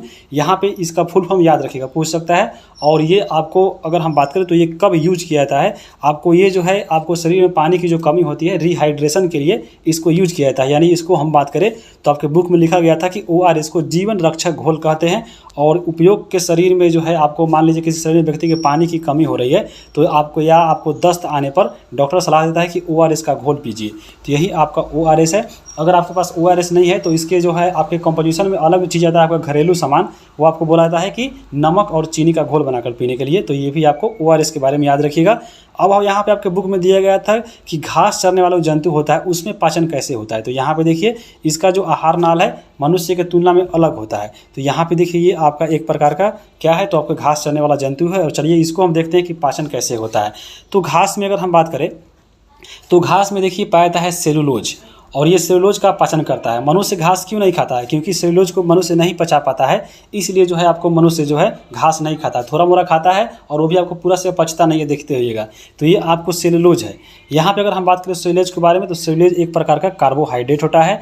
जंतुओं में अमाशय जो है यहाँ पे 4 भागों में बटा होता है। यहाँ पे जो अमाशय इसका पेट में है ये 4 भागों में बटा होता है और सबसे इसमें जो बड़ा होता है वह होता है रुमेन। तो यहाँ पे देखिए आपका रुमेन जो है यही आपका रुमेन है और ये अमाशय का एक भाग है और ये सबसे बड़ा भाग है कौन? तो रुमेन। अगर हम बात करें इसमें तो जंतु द्वारा जो निगला हुआ भोजन होता है, जंतु जब घास खाता है तो वहाँ पे खाते समय आंशिक यानी कम ही पाचन करता है और पाचन करते समय उसको हम लोग बोलते हैं जुगाल। देखिए खाने समय थोड़ा सा खाता है और घोट जाता है। तो यहाँ पे जब निगल जाता है भोजन जानवर तो जब निगले हुए भोजन को फिर दोबारा मुंह में निकाल कर देखिएगा पचाता है तो उसको बोलते हैं जुगाली। देखिएगा गाय भैंस को सुबह में खा लेगा और आराम से उसको जाकर कहीं बैठा दीजिएगा, बैठ जाएगा, वहाँ पे धीरे धीरे अपना निकाल कर दिन भर चिबाते रहता है, तो उसको बोलते हैं हम लोग जुगाली। देखिए इन्हें जुगाली करना, तो यहाँ पे जुगाली हो गया। और जुगाली काल में जितने भी जानवर होते हैं उसको हम लोग बोलते हैं रूमिनेंट। तो याद रखिएगा रूमिनेंट किसे कहते हैं? जुगाली वाले जानवर। जैसे गाय हो गया, आपके बकरी भी जुगाली करती है या आपके भैंस भी करती है, तो ये आपके जुगाली करने वाला जानवर हो गया। अब हम आगे बात करेंगे इसके अमाशय के बारे में। तो अमाशय का सबसे बड़ा भाग हम ऊपर देखे हैं रुमेन, और यहाँ पे अमाशय में अगर हम बात करें पशुओं के तो अमाशय से भोजन जो है छोटी आंत में से लेकर फिर बड़ी आंत में जाती है। तो इसके बीच में एक और चीज़ होती है जिसको हम लोग बोलते हैं अंधनाल, यानी छोटी आंत और बड़ी आंत के बीच में होती है चीज़ जिसको हम लोग बोलते हैं अंधनाल। यही अंधनाल जो है आपको सेलुलोज को पचाने का काम करता है, किसमें? तो आपके जानवर में। और यही जो अंधनाल है पुरुष में नहीं होता है, इसलिए भोजन जो है पुरुष के अंदर जो है सेलुलोज का पाचन नहीं होता है। तो पशु में उपस्थित होता है केवल, याद रखिएगा, अंधनाल छोटी आंत और बड़ी आंत के मध्य में होता है। इसमें जीवाणु होता है और यह सेलुलोज को पचाने में सहायक होता है। तो यही जो आपका जीवाणु होता है आपके अंधनाल में यही पचाता है। मनुष्य में भी माना जाता है कि अंधनाल है, यहाँ पे याद रखिएगा, अंधनाल जो है मनुष्य में भी होता है लेकिन उसमें जो इसका जीवाणु होता है वो नहीं पाया जाता है, इसलिए जो है वह खाना को यानी जो सेल्यूलोज को नहीं पचा पाता है। यहाँ पे आप देख सकते हैं लिखा भी हुआ है कि मनुष्य में अंधनाल होता है, याद रखिएगा अंधनाल होता है लेकिन उसमें जीवाणु नहीं होता है, इसलिए मनुष्य जो है सेल्यूलोज को नहीं पचा पाता है और यह सेल्यूलोज मनुष्य में रेशेदार पदार्थ के रूप में बाहर निकल जाता है। तो ये आपको देख लिए। अब हम बात करेंगे अमीबा में, देखिए कैसे कैसे पोषण होता है। ये आपका है अमीबा। अमीबा की बात करें तो अमीबा का स्रोत यानी अमीबा को कहाँ पे मिलता है, तो जहाँ पे जल स्रोत है यानी आपको जहाँ पे नमी वाला क्षेत्र है, मिट्टी है, नमी मिट्टी है, वहाँ पे तालाब में झील के किनारे आपको अमीबा मिलेगा। तो यहाँ पे अमीबा का फीवर देख सकते हैं। अब इसका पोषण कैसे होता है, तो यहाँ पे अमीबा की बात करें तो यह आपका एक कोशिकीय जीव होता है। इसमें कोशिका के चारों ओर कोशिका झिल्ली पाया जाता है और यहाँ पे कोशिका, इसे देखिए कोशिका के चारों ओर कोशिका एक झिल्ली पाया जाता है जिसके अंदर कोशिका द्रव्य, केंद्रक और अनेक खाली स्थान जो है इसमें विद्यमान रहते हैं। किसमें, तो आपके अमीबा के अंदर। यहाँ पे अगर हम बात करें अमीबा के बारे में तो अमीबा का जो आकार होता है हमेशा बदलते रहता है। कभी कभी देखिए ऐसे ऐसे हो जाएगा, मान लो कभी गोल हो जाएगा, कभी ऐसे हो जाएगा। तो अमीबा का जो आकार है हमेशा बदलते रहता है और एक या एक से अधिक इसमें उंगली नुमा एक उभार संरचना होती है जिसे हम लोग बोलते हैं पदाभ। जैसे यहाँ पे देखिए ये आपका पदाभ हो गया, जितना बाहर निकला हुआ है आपको उंगली जैसे, ये आपका पदाभ है और इसी के सहायता से जो है अमीबा गति करता है और भोजन को पकड़ता है और ये अपना भोजन ग्रहण करता है। तो यहाँ पे अमीबा भोजन में क्या क्या ग्रहण करता है, तो यहाँ पे देख सकती है कि जो ये अमीबा होता है वह सूक्ष्म जीव जैसे कवक और जीवाणु का ये खाना खाती है। कौन, तो अमीबा। तो ये आपको अमीबा के बारे में इतना देख लिए। और अमीबा में जो भोजन का पाचन होता है वो कहाँ पे होता है, तो अमीबा में भोजन का जो पाचन होता है वह खाद्यदानी में होता है। ये आपके पॉइंट जो है आपके बुक में दिया गया था। यहाँ पे इस चैप्टर को हम लोग थोड़ा डिटेल में कवर किए हैं ताकि आप जब पढ़िएगा 8, 9, 10 का तो उसमें भी आपको ये चैप्टर मिलेगा। इसलिए यहाँ पे हम लोग अच्छे से इसको एक ही बार में ख़त्म कर दिए हैं ताकि आप लोग को है वहाँ पे दिक्कत नहीं हो। तो यहाँ पे इसलिए वीडियो थोड़ा लंबा हो जाएगा। अब हम बात करते हैं इसके अभ्यास की। पहला यहाँ पे देखिए क्वेश्चन लिखा गया है खाली स्थान भरने के लिए। और मानव शरीर का सबसे बड़ा ग्रंथि कौन है, तो यकृत है। और दूसरी सबसे बड़ी ग्रंथि कौन है, अभी बताएं, अग्नाशय ग्रंथि है। मनुष्य में भोजन का पाचन जो है कहाँ से होता है, तो मुख से शुरू होता है और शुरू होकर पूरा कहाँ पे होता है, तो ये बड़ी आंत में होता है। अमाशय में हाइड्रोक्लोरिक अम्ल जो होता है वह किसका स्राव करता है और ये भोजन पर क्या क्रिया करता है, तो यहाँ पे ये पाचक होता है हाइड्रोजन, कौन सा, तो आपको HCl। HCl कहाँ से निकलता है अभी हम बताए हैं, तो कमेंट करके बताइए। अब हम बात करते हैं आगे मनुष्य में पोषण के मुख्य चरण। मनुष्य में अभी बताए हैं कि आपको इसमें जो मुख्य का जो चरण होता है आपको कहाँ से कहाँ तक होता है। जैसे आपका मुख्य गुहा, उसके बाद भोजन ग्रसनी में जाता है, फिर अमाशय में जाता है, फिर छोटी आंत में जाता है, फिर बड़ी आंत में जाता है। तो आपको यहाँ पे भर लेना है। आपको ऊपर बता ही चुके हैं सबसे पहले क्या, तो मुख्य गुहा, उसके बाद ग्रासनली, उसके बाद आपके अमाशय, छोटी आंत, बड़ी आंत। तो ये हो गया। अमीबा अपने भोजन को कहाँ किसके सहायता से ग्रहण करता है, तो आपको बताएं अमीबा जो है खाद्यदानी के प्रयोग से करता है। तो खाद्यदानी यहाँ पे आपका हो जाएगा ई नंबर में, तो खाद्यदानी हो गया। अब यहाँ पे देखिए चलिए हम लोग यहाँ पे देखिए सही गलत करना है, आपको चुनना है आपको यहाँ पे। तो सबसे पहले है कि कुतरने में सहायक कौन करता है। कुतरना मतलब यानी इंसाइजर। तो यहाँ पे अब देखिए इंसाइजर को हिंदी में क्या बोलते हैं, कृंतक। तो यहाँ पे आपका 1 हो जाएगा। उसके बाद अगला क्वेश्चन यहाँ पे है बी नंबर कि लार यानी जो मंड होता है स्टार्च को बदलता है, किससे बदलता है, यह बदलता है ग्लूकोज में। तो ऑप्शन नंबर यहाँ पे बी हो जाएगा। पीतरस का स्राव, पीतरस कहाँ से निकलता है, तो यकृत से निकलता है। आपको ऑप्शन नंबर 1 हो जाएगा। उसके बाद देखिए वसा का पूर्ण रूप से पाचन होता है। तो वसा का पूर्ण रूप से पाचन कहाँ पे होता है, तो वो आपको छोटी आंत में होता है। जल का अवशोषण मुख्यतः होता है, तो जल का मुख्य अवशोषण जो होता है वो आपको लास्ट में जाकर बड़ी आंत में होता है। तो आपके ऑप्शन नंबर यहाँ पे बी हो जाएंगे। अब यहाँ पे देखिए सही गलत करना है। तो सही गलत में देखें तो अमाशय में हाइड्रोक्लोरिक अम्ल का स्राव होता है। तो अब सही है कि आपको अमाशय में ही HCl निकलता है। आपको बताए हैं 3 निकलता है आपको, HCl, रेनिन और पेप्सिन। तो यहाँ पे अमाशय से ही निकलता है। उसके बाद देखिए पीत रस से प्रोटीन का पाचन होता है। तो आपको पीत रस से जो है प्रोटीन का पाचन नहीं होता है, यह भोजन को क्षारीय बनाता है। और यहाँ पे पीत रस से वसा का पाचन होता है। तो ये आपको याद रखना है। अब हम आगे चलेंगे। प्रोटीन का पाचन मुख्य रूप से आरंभ होता है। तो प्रोटीन का पाचन का मुख से आरंभ होता है, गलत है। प्रोटीन का पाचन मुख से नहीं होता है। उसके बाद हम जुगाली करने वाले निगली हुई घास को पुनः अपने मुख में लाकर धीरे धीरे चबाते हैं। तो आपका सही है। और देखते होंगे कि गाय भैंस को वैसा ही करता है। छोटी आंत में श्लेष्म में स्रावित होती है। तो ये आपका ये गलत है। अगर आप आगे देखेंगे, आगे यहाँ पे देखिए मिलान करने के लिए सबसे पहले यहाँ पे देखिए अगर हम बात करें नीचे से ही, तो यहाँ पे देखिए लार है। लार कहाँ से निकलता है, तो लार ग्रंथि से निकलता है। उसके बाद देखिए पीतरस है। पीतरस कहाँ से निकलता है, तो ये आपका निकलता है कहाँ से, पीताशय से यानी यकृत से। तो आपको पीताशय हो जाएगा। उसके बाद वसा है, तो वसा की अगर हम बात करें तो वसा अम्ल जो है ग्लिसरॉल होता है। उसके बाद प्रोटीन की बात करें तो प्रोटीन जो है आपके अमीनो अम्ल कहलाते हैं। और कार्बोहाइड्रेट की बात करें तो कार्बोहाइड्रेट को हम लोग शर्करा के नाम से भी जानते हैं। तो ये आपका हो गया मिलान। अब यहाँ पे देखिए आहार नल के किन भागों के द्वारा ये कार्य होते हैं। तो जैसे भोजन का चबाना, तो भोजन का चबाना कहाँ होता है, तो आपका ये मुख से शुरू होता है। जीवाणुओं का नष्ट की बात करें तो आपको मालूम होगा अमाशय में जो होता है HCl, वही इसका जीवाणुओं का नष्ट करता है। उपयोगी पदार्थों का अवशोषण कहाँ होता है, तो सबसे ज़्यादा अवशोषण आपके छोटी आंत में होता है। मल का विकास करें तो आपको मल का निकास आपको गुदा के द्वारा होता है, तो यहाँ पे आपको गुदा हो जाएगा। अब यहाँ पे देखिए एक शब्द में उत्तर देना है। जैसे मानव शरीर में पाया जाने वाला कठोरतम पदार्थ कौन है, तो इनेमल होता है। उसके बाद बचे हुए पदार्थ अवशोषण करने वाली अंगुली जैसी रचना का क्या बोलते हैं, तो दीर्घरम बोलते हैं, बिलाई बोलते हैं।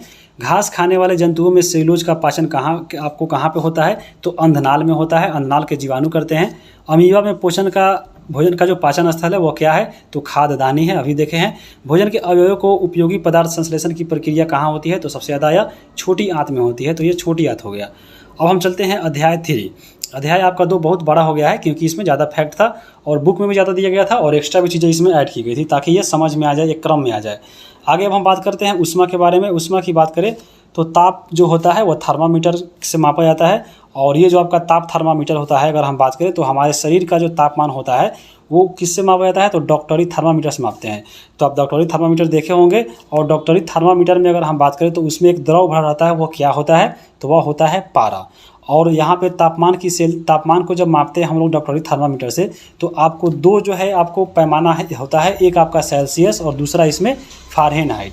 तो यहाँ पे जब हम लोग सेल्सियस में मापते हैं तो सेल्सियस का जो बीच का जो पैमाना होता है वह 35 डिग्री से लेकर 42 डिग्री जो है सेल्सियस के बीच में होता है। जबकि फ़ारेनहाइट की बात करें तो 94 से लेकर 108 डिग्री की आपको फ़ारेनहाइट होता है। देखिएगा कोई बुखार लगता है तो आपको फ़ारेनहाइट या आपको सेल्सियस में नहीं बताएगा, ऐसे बताएगा कि हाँ हमको 100 बुखार है, 99 बुखार है, 102 बुखार है। तो 102 जो बोलता है, अगर आप समझ लीजिए कि अगर इसमें अगर हो गया सेंटीग्रेड में तो समझ लीजिए आप पूरा गल जाइएगा उतना गर्मी में। यहाँ पे उसको फ़ारेनहाइट में होता है। जबकि यहाँ पे देख सकते हैं जब बीच में अगर हम बात करें मनुष्य का तापमान जो होता है वैसा माना जाता है कि 37 डिग्री आपको सेंटीग्रेड आपको सेल्सियस जो होता है वह मनुष्य का तापमान होता है। और यहाँ पे अगर हम बात करें फ़ारेनहाइट में तो 94 से लेकर 108 के बीच में ही होता है। तो आपको 97 के आसपास जो है मनुष्य का जो अगर हम बात करें उतना नॉर्मल का होता है। तो अगर हम चलते हैं आगे अब, तो अगर हम बात करें इसके बारे में तो एक होता है प्रयोगशाला तापमापी। प्रयोगशाला जो तापमापी होता है इसका परिसर होता है मापने का 100 से लेकर 110 जो है सेल्सियस होता है। और अगर हम बात करें इसमें तो इसे किसी वस्तु का जो है तापमान मापते हैं, आपको व्यक्ति का तापमान नहीं मापते हैं, इसको याद रखिएगा। ऊष्मा का स्थानांतरण जो होता है हमेशा जो है गर्मी से ठंडे को देखा होता है, याद रखिएगा। ऊष्मा जब भी बढ़ेगा एक से तो गर्म वस्तु से ठंडे की ओर बढ़ेगा, तो यहाँ पे गर्मी से ठंडा की ओर ऊष्मा का स्थानांतरण होता है। और ऊष्मा संचरण जो होता है वह 3 विधियों से होता है। कौन कौन सा विधि होता है, तो यहाँ पे आप देख सकते हैं। सबसे पहले है चालन, दूसरा है संवहन, तीसरा है आपका विकिरण। चलन को ही बोलते हैं हम लोग कंडक्शन। तो यहाँ पे चलन में इसमें क्या होता है, तो इसमें ऊष्मा का जो संचरण होता है वो एक कण से दूसरे कण के आपस में संपर्क, यहाँ पे याद रखिए एक जो कण दूसरे कण से होते हैं आपस में सटे रहते हैं और उसमें होता है चालन से ऊष्मा का स्थानांतरण। जैसे ठोस हो गया, जैसे लोहा हो गया, एल्युमिनियम हो गया, ये जो चीज़ हो गया वो आपको ऐसा चीज़ है जो आपको एक मोलिक्यूल उसके एक दूसरे के सटे रहते हैं। देखिएगा लोहा को अगर एक तरफ इसके एक कोना से भी गर्म कीजिएगा तो धीरे धीरे दूसरा कोना भी है आपको गर्म हो जाता है। जैसे देखिए खाना बनाते हैं तो छोलनी जब छोड़ देते हैं कढ़ाई में तो छोलनी गर्म होता है कढ़ाई में और उसका डंटी भी हो जाता है देखिए, और हाथ जला लेते हैं। तो यही आपका जो है ये आपका उसमें ठोस है और ये चालन प्रक्रिया से ऊष्मा का उसमें ट्रांसफ़र होता है। जबकि हम संवहन में बात करें यानी कन्वेक्शन में बात करें तो इसमें जो ऊष्मा का संचरण होता है इसमें क्या होता है, तो आपको इसमें एक हिस्से से दूसरे हिस्से में अगर हम बात करें तो कणों का स्थानांतरण जरूर होता है, लेकिन आपको इसमें मॉलिक्यूल जो है सटे नहीं रहते हैं। जैसे आपको इसमें एग्जांपल देख लीजिए, पारा को छोड़कर बाकी जितने भी द्रव और गैस है, जैसे पानी हो गया तो पानी का मॉलिक्यूल जो है आपको ठोस के तुलना में आपके पास नहीं होते हैं। तो इसमें संवहन विधि से होता है, याद रखिएगा। द्रव और गैस में जो होता है संवहन से, ठोस में होता है चालन से। एक आपके अपवाद याद रखना है, जो पारा जो होता है वह द्रव होता है और पारा द्रव होते हुए भी यह चालन से आपके गर्म होता है। और इसी प्रकार आपको अगर हम बात करें संवहन में तो आपको जो पारा है वह द्रव है लेकिन ये गर्म होता है चालन से, तो आपके अपवाद वाला याद रखिएगा। और एक और होता है आपका विकिरण। विकिरण जो होता है अगर हम बात करें तो इसमें ऊष्मा का जो स्थानांतरण होता है इसमें किसी माध्यम का जरूरत नहीं पड़ता है। जैसे आपको देख लीजिए सूर्य के प्रकाश से पृथ्वी गर्म हो रहा है तो उसके बीच में कोई माध्यम नहीं है, आपको निर्वात है, ये देखते होंगे निर्वात में प्रकाश, तो यहाँ पे आपके निर्वात में गर्म होता है और उसको हम लोग विकिरण के माध्यम से गर्म होना कहते हैं। तो याद रखिएगा, ठोस में चालन चल जाएगा, द्रव और गैस कौन करेगा, तो संवहन करेगा। और आपके इसमें अगर हम बात करें विकिरण में, तो आपको इसमें कोई माध्यम नहीं होता है, ये रेडिएशन से होता है। आगे हम बात करेंगे इसके बारे में। तो देखिए, जिसमें ऊष्मा का स्थानांतरण होता है वह ऊष्मा का चालक होता है, यानी आपके जिसमें ऊष्मा पास हो जाए वो आपको बोलते हैं हम लोग ऊष्मा का ये चालक वस्तु है। जैसे आपके लोहा हो गए, एल्युमिनियम हो गया। उसके बाद हम बात करें जिसमें ऊष्मा का स्थानांतरण नहीं हो, वह आपके ऊष्मा का कुचालक होता है। जैसे प्लास्टिक हो गया, लकड़ी हो गया। आप देख लीजिए, बड़ा लकड़ी ले लीजिए एक हाथ का और दूसरी तरफ से गर्म कीजिए, आपका जो अपोजिट साइड में है वो सब गर्म होगा तो नहीं होगा। तो ये आपके ऊष्मा का स्थानांतरण इसमें नहीं हुआ और ये कुचालक वस्तु है। जिसमें ऊष्मा का संचरण अगर हम बात करें, जिसमें ऊष्मा का जो संचरण केवल चालन विधि से होता है, वही ऊष्मा का चालक होता है। यहाँ पे बहुत इंपॉर्टेंट पॉइंट है, याद रखिएगा कि ऊष्मा का जो संचरण अगर समझ लीजिए चालन विधि से हो रहा है तो वह ऊष्मा का चालक वस्तु है, और ऊष्मा का संचरण चालन विधि से नहीं हो रहा है तो समझ लीजिए वह ऊष्मा का कुचालक है। जैसे अगर हम बात करें जल और वायु की बात करें, तो जल और जो वायु है ऊष्मा का कुचालक है। क्यों कुचालक है? क्योंकि यहाँ पे जो जल और वायु में अगर हम बात करें तो यह चालन विधि से इसमें जो है आपके वायु जो उसमें ऊष्मा होता है वह नहीं प्रवेश करता है। जैसे जल और वायु हो गए, यानी आपके वायु जो है वो आपके ऊष्मा रोधी होते हैं। जल और वायु में ऊष्मा का स्थानांतरण जो होता है वह संवहन विधि से होता है, इसलिए आपको यहाँ पे माना जा रहा है कि ये कुचालक है। यहाँ पे कुचालक का आपको अर्थ क्या हुआ कि चालन विधि से हो रहा है, तभी आपको याद रखिएगा कि चालन विधि से जिसमें हो रहा है वही आपके ऊष्मा का चालक है। लेकिन यहाँ पे तो जल और वायु की बात करें तो ये दोनों आपके एक द्रव है और एक गैस है, और दोनों में स्थानांतरण जो होता है वह संवहन विधि से होता है, चालन विधि से नहीं होता है। इसलिए जो है जल और वायु जो है आपके कुचालक है और वायु जो है आपके ऊष्मा रोधी होते हैं। आगे हम बात करेंगे अगला पॉइंट। अगला अगर पॉइंट की बात करें तो अगला यहाँ पे पॉइंट है कि वायुमंडल की जो हवा होती है वह आपको संवहन के द्वारा गर्म होती है। तो याद रखिएगा, क्योंकि आपको वायुमंडल में यहाँ पे देखिए हवा रहता है, यानी वायु रहता है, और वायु जो होता है वह संवहन विधि से होता है, इसलिए वायुमंडल भी गर्म जो होता है वह संवहन विधि के द्वारा होता है। तो याद रखिएगा, पूछ सकता है कि वायुमंडल किस विधि से गर्म होता है, तो आपको संवहन विधि के द्वारा यह गर्म होता है। आपके बुक में एक और चीज़ दिया गया था कि समुद्री समीर और आपके थल समीर, तो यहाँ पे आप फिगर भी देख सकते हैं। समुद्री समीर की सबसे पहले बात करते हैं। समुद्री समीर की बात करें तो संवहन विधि के द्वारा, याद रखिएगा संवहन विधि के द्वारा होता है, क्योंकि यह जल और वायु की बात हो रहा है। तो संवहन विधि के द्वारा दिन में समुद्र की ठंडी हवा जो तटीय क्षेत्रों की ओर आती है उसे हम लोग समुद्री समीर कहते हैं। यहाँ पे देखिए समुद्र की ठंडी हवा तटीय ओर आ रहा है, यानी समुद्र से हवा तट की ओर आ रहा है, तो यही आपका समुद्र समीर हो गया। सीधे याद रखिएगा, समुद्री समीर में समुद्र से हवा जाता है। याद रखिएगा, समुद्री समीर में समुद्र से हवा बहता है, न कि समुद्र की ओर आता है। जो पूछेगा वहीं से हवा गुजार देना, जैसे समुद्र की पूछ रहा है तो समुद्र से हवा जा रहा है। तो याद रखिएगा, समुद्री समीर में जो होता है समुद्र का जो ठंडी हवा होती है वह तटीय क्षेत्रों की ओर चलती है, वहीं आपके समुद्री समीर होते हैं। उसी प्रकार स्थल समीर की बात करें तो स्थल समीर पूछ रहा है, यानी स्थल से हवा गुजरेगा ठंडा कहाँ की ओर, तो समुद्र की ओर, तो वह आपके हो जाएगा थल समीर। तो यहाँ पर देख सकते हैं कि संवहन के द्वारा तटीय क्षेत्र से ठंडी हवा रात में समुद्र की ओर जाती है, इसे हम लोग थल समीर कह सकते हैं। याद रखिएगा, समुद्री समीर जो होता है वह दिन में होता है और थल समीर जो होता है वह आपके रात में होता है। क्योंकि दिन रात में इसलिए होता है क्योंकि अगर हम बात करें समुद्री समीर में, तो पृथ्वी का अगर हम बात करें तो पृथ्वी में जहाँ पे लोग रहते हैं देखिए वहाँ पे गर्मी ज़्यादा रहता है और दिन में सूर्य भी निकल रहता है। तो पृथ्वी की ओर जहाँ पे धरातल है वहाँ पे जो है ज़्यादा गर्मी होने की वजह से वहाँ पे वायुमंडल गर्म होता है, और वहाँ की जो हवा होती है, जैसे आप फिगर में देखिए ये आपके क्या है, तो आपके थल समीर है, जब समुद्री समीर है। यहाँ पे समुद्र की तरफ से देखिए, समुद्र की तरफ से आपको तटीय इलाकों में यहाँ पे हवा आ रही है। तो यहाँ पे क्योंकि गर्मी होता है ज़्यादा आपको दिन में, तो यहाँ के जो हवा होती है आपको वायुमंडल में गर्म होने के बाद ये ऊपर उठ जाती है और नीचे वाला जो जगह होता है वो खाली हो जाता है। इसलिए जो यहाँ पे जो समुद्र से हवा आती रहती है वो ठंडी हवा निकलती है कहाँ पे, तो आपको तट की ओर। इसलिए जो आपके जो होता है कौन सा, तो आपको समुद्री समूह यह आपको दिन में होता है, जबकि उसी प्रकार यहाँ पे देख सकते हैं इसमें रात में, यानी इसके अपोजिट में होता है। तो ये आपको ख्याल रखना है कि समुद्री समीर जो होता है वह दिन में होता है और आपको जो थल समीर होता है वो रात में होता है। इसलिए समुद्र किनारे देखिएगा जो है आपको समुद्र किनारे जितने भी शहर है आपको तटीय इलाकों में है, तो दिन में जो है वहाँ पे देखिए थोड़ा ठंडा लगेगा और रात में थोड़ा ज़्यादा गर्मी पड़ता है। तो ये आप पॉइंट थोड़ा याद रखिएगा, कहाँ से, तो आपके जल समीर और थल समीर और समुद्री समीर से।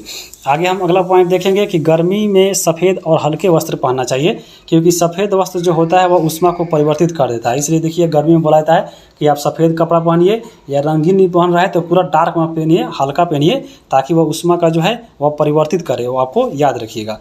अगर हम बात करें आगे ठंडी में, अगर बात करें तो देखिए ठंडी में काला और गहरा रंग का कपड़ा पहनना चाहिए, क्योंकि जो काला और गहरा रंग होता है वह ऊष्मा को क्या करता है, अवशोषित करता है और शरीर को गर्म रखता है। ये आपके ठंडी में पहनने वाला कपड़ा है। अब हम बात करेंगे सर्दियों के बारे में। तो देखिए सर्दियों में ऊनी कपड़ा पहनना चाहिए, क्योंकि अगर हम बात करें ऊन के बारे में तो ऊन जो है वह ऊष्मारोधी होता है। देखिएगा जब ऊनी कपड़ा पहनते हैं तो ऊन के बीच में जो वायु फंस जाती है वो आपको शरीर के अंदर रहती है और वह आपके शरीर की गर्मी से जो है आपको बाहर नहीं निकलने देती है। इसलिए आपको ऊनी कपड़ा जो है ठंडा के दिन में पहनना चाहिए। अब हम बात करेंगे आगे। देखिए एक पॉइंट देता है आपको एग्जाम में बहुत ज़्यादा, कि ठंडे में एक मोटे कंबल की तुलना में 2 पतले कंबल जो है ज़्यादा गर्मी क्यों देता है। क्योंकि 2 पतले जो कंबल होते हैं उसके बीच में जो मान लीजिए कंबल है, बीच में जो आपके वायु रहते हैं, ये आपको वायु ऊष्मारोधी होने के कारण जो है वायु इसमें गर्म में रूप में फंस जाती है और ये ज़्यादा गर्मी देता है। इसलिए याद रखिएगा कि आपको 2 कंबल जो है ओढ़ना ज़्यादा गर्मी देता है, मोटा एक कंबल तुलना के अलावा। आगे हम बात करेंगे।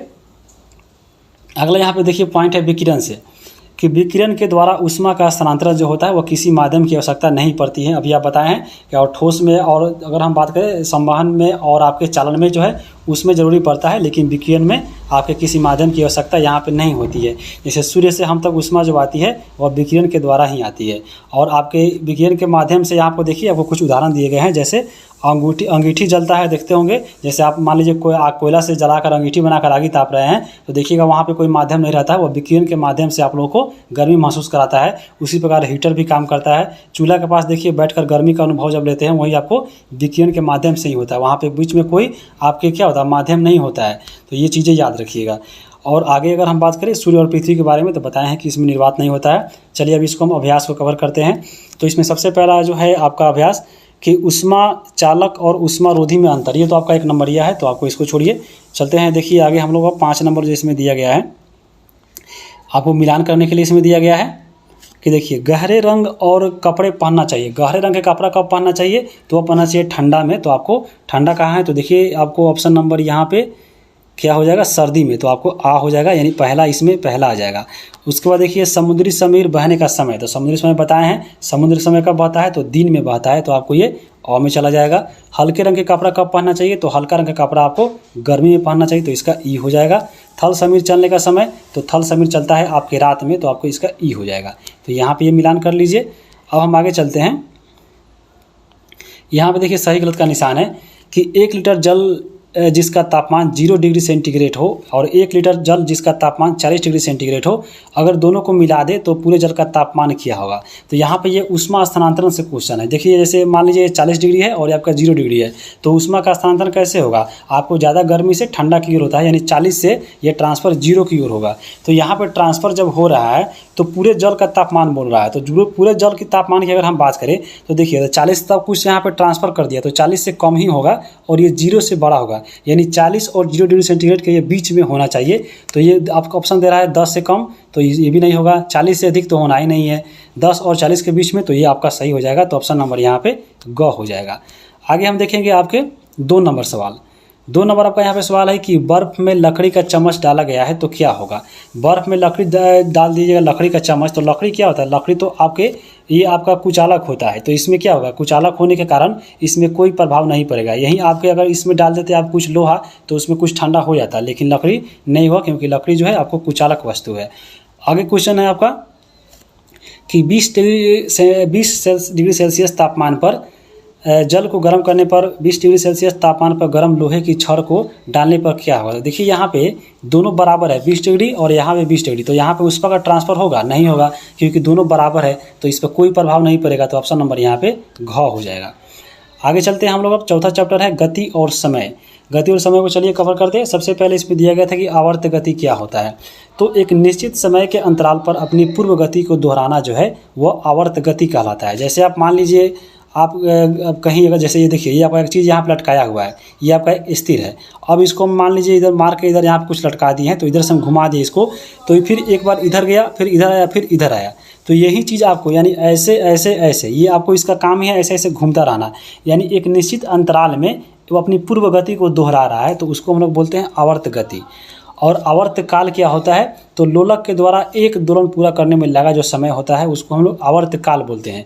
तो यहाँ पे देखिए ये लोलक द्वारा एक दोलन पूरा करने में क्या होता है, तो एक लोलक पूरा क्या होता है, जैसे आप देखिए यहाँ पे ये स्थिर है, अगर इसको हम घुमा दिए तो आपको ऐसे गया, फिर ये आपको ऐसे आया और फिर ऐसे आया, तो ये आपका हो गया एक दोलन। यानी आपको देखिए ऐसे, फिर आपको ये पूरा जाएगा इधर और पूरी बीच में आएगा, यानी आपको यहाँ लटका हुआ था, तो ये आपको हो गया क्या, तो एक दोलन हो गया। और इसी एक दोलन को पूरा करने में जितना समय लगता है वही आपको होता है आवर्तकाल। तो आवर्तकाल समझ लीजिए। तो आपको अगर हम बात करें आगे कि लोलक में आवर्त जो गति होता है, वह आवर्त गति का उपयोग हम लोग कहाँ करते हैं, तो समय को मापने में करते हैं, क्योंकि ये बार बार नापता है और बराबर मापता है। और यहाँ पे समय का मात्रक दिया हुआ था, तो समय का मात्रक सबको मालूम होगा, आपको सेकेंड होता है। किसी वस्तु के द्वारा इकाई समय में तय की गई दूरी को हम लोग क्या बोलते हैं, तो चाल बोलते हैं। चाल बराबर क्या होता है, दूरी बटा समय। ये आपके बुक में दिया गया था। और इसका मात्रक क्या होता है, तो यहाँ पे अगर हम किलोमीटर में माप रहे हैं तो किलोमीटर आवर हो जाएगा, मीटर में माप रहे हैं तो मीटर पर सेकेंड हो जाएगा, और सेंटीमीटर में माप रहे हैं तो सेंटीमीटर पर सेकेंड हो जाएगा। तो आपको मात्रक देख लिए। उसी बाद आपको दिया था औसत चाल क्या होता है, तो औसत चाल होता है कुल दूरी बटा कुल समय। और आपके यहाँ पे जो चाल का जो है मात्रक, वहीं इसका भी मात्रक होता है। आपके बुक में दिया गया था स्पीडोमीटर और ऑडोमीटर। तो स्पीडोमीटर क्या होता है, तो स्पीडोमीटर जो होता है वो गाड़ी का, देखिएगा बाइक में लगा रहता है आपको ऐसे, और इसमें एक तरफ यहाँ पे खंड बना रहता है जिसमें आपको इसमें लिखा रहता है कुछ कितना किलोमीटर चला। तो ये आपका हो गया ऑडोमीटर। ऑडोमीटर जो होता है वो दूरी मापता है, देखिएगा धीरे धीरे 8, 9, 7 इसमें जो है बढ़ते घटते रहता है। तो ये आपका क्या, आपको ऑडोमीटर हो गया। जबकि यहाँ पे ऐसे सुई जो लगा रहता है ऐसे, देखिएगा जब एक्सीलरेटर बैठिएगा तो ये वाँक से ऐसे जाएगा, तो ये आपको स्पीड मापता है, तो उसको हम लोग बोलते हैं स्पीडोमीटर। और ऑडोमीटर कहाँ होता है, तो गाड़ी में जो ऐसे लिखा रहता है इसमें आपको, ये आपको क्या होता है, ऑडोमीटर होता है। आगे हम बात करेंगे इसके क्वेश्चन का। तो यहाँ पे देखिए निम्नलिखित में से कौन सरल रेखीय गति का उदाहरण है। तो सरल रेखीय का मतलब क्या हुआ, यानी सीधा जा रहा है, तो आपको सीधे पुल पर रेलगाड़ी की गति जो होती है वह आपको क्या होती है, सरल रेखीय गति होती है। आगे हम बात करेंगे 2 नंबर क्वेश्चन है कि निम्नलिखित में से कौन सा वर्तुल गति होता है। तो वर्तुल गति यानी वृत्तीय गति अगर हम बात करें तो यह होता है सूर्य के चारों ओर घूमने की जो गति होता है उसको हम लोग वृत्तुल गति बोलते हैं। तो ऑप्शन नंबर यहाँ पे घ हो जाएगा। चाल का मात्रक पूछा है तो बताए हैं चाल का मात्रक क्या होता है। तो अगर किलोमीटर में पूछता है तो किलोमीटर यहाँ पे आवर होता, मीटर में तो मीटर पर सेकेंड होता, और मीटर है तो मीटर पर सेकेंड, तो यानी आपको ऑप्शन नंबर यहाँ पे ग हो जाएगा। आगे क्वेश्चन दिया है आपके 4 नंबर कि 60 किलोमीटर घंटा की चाल से 45 मिनट में चलती है, तो आपको इसमें दूरी, तो दूरी बराबर क्या होता है, तो चाल गुने समय होता है, तो इसको निकाल लीजिएगा तो आपका आ जाएगा, तो 45 किलोमीटर आपका आ जाएगा। तो ऑप्शन नंबर यहाँ पे ग हो जाएगा। अब हम बात करते हैं अध्याय 5। अध्याय 5 में दिया गया है रासायनिक परिवर्तन। तो चलिए इसको कवर करते हैं। यहाँ पे कुछ आपके बुक में दिया गया था फार्मूला भी, तो फार्मूला को भी याद रखिएगा। जैसे नीला थोथा का क्या होता है, तो नीला थोथा होता है कॉपर सल्फेट यानी CuSO4। तो आपको ये कॉपर सल्फेट का फार्मूला एग्जाम में पूछ सकता है, क्योंकि यहाँ पे दिया है तो निर्देश दे रहा है कि एग्जाम में पूछ सकता है। उसके बाद देखिए एक और दिया था गंधक अम्ल। तो गंधक अम्ल जो होता है उसको हम लोग बोलते हैं सल्फ्यूरिक एसिड, यानी सल्फ्यूरिक अम्ल यानी H2SO4। तो आपको ये सल्फ्यूरिक अम्ल का फार्मूला हो गया। खाने वाला सोडा पूछा था, तो खाने वाला सोडा का फार्मूला होता है सोडियम बाइकार्बोनेट यानी NaHCO3। तो ये आपका हो गया खाने वाला सोडा, तो यहाँ पे याद रखिएगा। और अगर सीधे पूछे कि सोडियम कार्बोनेट तो NaCO3, और बाई पूछे तो यहाँ पे H आ जाता है, तो यहाँ पे H याद रखिएगा। नींबू का रस में अगर यहाँ पे कौन सा अम्ल होता है, तो ये भी पूछा था। तो नींबू का जो रस होता है उसमें साइट्रिक अम्ल होता है, तो ये पॉइंट दिया गया था आपके बुक में। कार्बन डाइऑक्साइड की खोज दिया था, तो उस कार्बन डाइऑक्साइड की खोज जो हुआ था वो 1630 में किसने किया था, तो जॉन हेलमोंट ने किया था। और इसका परीक्षण कैसे किया था, तो यहाँ पे ये जो आपके जॉन हेलमोंट थे, ये एक आपका बंद जार ले लिए और उसमें चारकोल जला कर देखे, और चारकोल जब जल गया तो उसमें जो धुआं निकला था वो कार्बन डाइऑक्साइड था, और जो चारकोल जला था वो आपको जलकर राख के रूप में बच गया था। तो इनका कहना था कि जितना आपको गैस निकल गया है वो आपको इसके ये जो चारकोल है उसको छोड़कर चला गया है, और वहीं आपके कार्बन डाइऑक्साइड है। तो आपको इन्होंने ऐसे ही प्रयोग किया था, चारकोल को जलाकर किसने किया था, तो आपको जॉन हेलमोंट ने किसका खोज किया था, तो कार्बन डाइऑक्साइड का 1630 ईस्वी में। इसी में आपको दिया गया था कि 1756 में जोसेफ ब्लैक ने कार्बन डाइऑक्साइड के गुणों का जो यहाँ पे विस्तृत अध्ययन किया था। याद रखिए कार्बन डाइऑक्साइड का विस्तृत अध्ययन किसने किया था, तो जोसेफ ब्लैक ने किया था। यहाँ पे इनका योगदान क्या रहा, यानी जब विस्तृत अध्ययन किया तो कुछ तो यहाँ पे इन्होंने बताया होगा। तो देखिए इन्होंने यहाँ पे क्या बताया। यहाँ पे इनका योगदान यह है कि इन्होंने कैसे क्या किया, तो चूने के जलीय विलयन में कार्बन डाइऑक्साइड गैस प्रवाहित किया, और प्रवाहित करने पे इन्होंने यह पाया कि चूने जल में जो कार्बन डाइऑक्साइड गैस जब गुजारते हैं तो विलयन का जो रंग होता है वह आपको दूधिया हो जाता है। तो यहाँ पे यह बहुत इंपॉर्टेंट है, याद रखिएगा दूधिया हो जाता है। और ये कैल्शियम कार्बोनाइड से गुजारे थे, याद रखिएगा कैल्शियम कार्बोनेट से। अगर हम बात करेंगे अगला कि अगला इन्होंने बताया था इसी का अध्ययन के बाद इनका यहाँ पे कहना था कि जीवों में श्वसन की प्रक्रिया जो होती है तथा सूक्ष्म जीवों द्वारा जो किण्वन की प्रक्रिया होती है उसमें कार्बन डाइऑक्साइड बनती है। ये इन्हीं का कहना था। इनका कहना था कि श्वसन जब हम प्रक्रिया करते हैं तो उसमें जो कार्बन डाइऑक्साइड निकलता है ये इन्होंने ही बताया था। और सूक्ष्म जीव द्वारा जब किण्वन की प्रक्रिया होती है तो उसमें भी जो कार्बन डाइऑक्साइड निकलता है ये आपको जोसेफ ब्लैक के द्वारा बताया गया था। आगे हम बात करते हैं ऑक्सीजन की खोज के बारे में। ऑक्सीजन की खोज किसने किए थे? तो वो किए थे आपके जोसेफ प्रिस्टले ने। प्रिस्टले की बात करें तो इन्होंने कैसे प्रयोग किया था? तो इन्होंने जलती मोमबत्ती को जार से ढक दिया था और एक मोमबत्ती को जलाकर देखा था। तो जैसे ही जार को ढका था वो आपका मोमबत्ती जो है क्या हुआ था? तो आपको ख़त्म हो गया था, यानी आपको जलना बंद हो गया था क्योंकि उसको ऑक्सीजन मिलना बंद हो गया।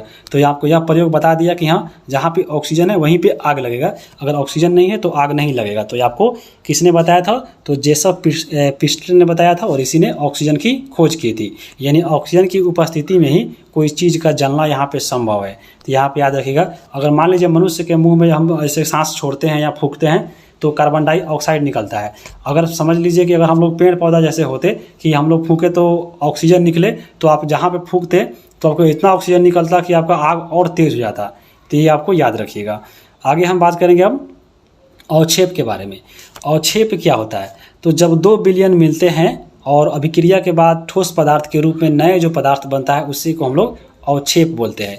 याद रखिएगा, 2 बिलियन मिलेगा और एक ठोस पदार्थ बनेगा तो वह अवक्षेप होगा और यह प्रक्रिया जो होती है अवक्षेपण कहलाती है।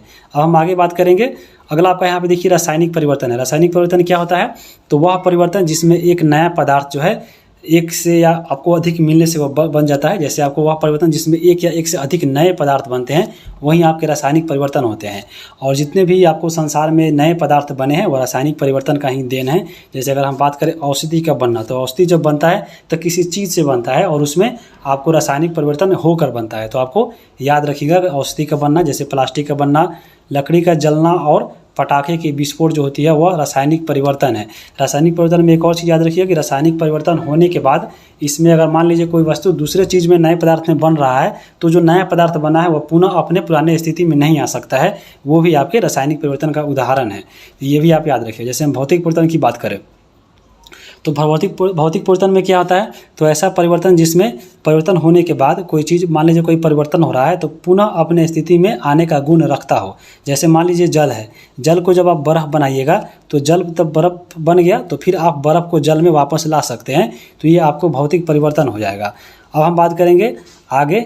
लोहे में जंग लगने के लिए जो है ऑक्सीजन और जल दोनों आवश्यक होता है। देख लीजिएगा, आप बाहर थोड़ा छोड़ दीजिएगा अगर जल में तो जल्दी जंग लग जाता है क्योंकि वहाँ पे दोनों चीज़ मिल रहा है, घुली हुई ऑक्सीजन और आपके जल। इसलिए जो है पानी से बचा के रहता है, नमी से बचा के रखा जाता है। लोहे में जंग से बचने के लिए क्या किया जाता है? तो जिंक की परत चढ़ाया जाता है जिसको हम लोग गैल्वेनाइजेशन या यसद लेपन बोलते हैं। स्टेनलेस स्टील में देखिए जंग नहीं लगता है। तो जंग क्यों नहीं लगता है? क्योंकि इसमें लोहा, कार्बन, क्रोमियम, निकेल, मैग्नीज ये सब मिलकर जो है आपके स्टेनलेस स्टील जो होता है, बर्तन होता है, इसका निर्माण किया जाता है। तो स्टेनलेस स्टील देख लिए। अब हम बात करेंगे आगे। अगर देखिए समुद्र जो तट पे देखिएगा, समुद्र तट पे बोला जाता है कि समुद्र तट के किनारे लोहा को नहीं रखा जा सकता है ज़्यादा देर तक, क्योंकि समुद्र के किनारे जो होती है आपको लवण युक्त जल पाया जाता है और वहाँ पे जल्दी से उसमें कार्बन आपको उसमें पकड़ लेता है कार्बन और जल्दी जंग लगने के कारण ख़त्म हो जाता है। इसलिए यहाँ पे माना जाता है कि समुद्र तट पे जो है लोहे पे जल्दी जंग लग जाता है।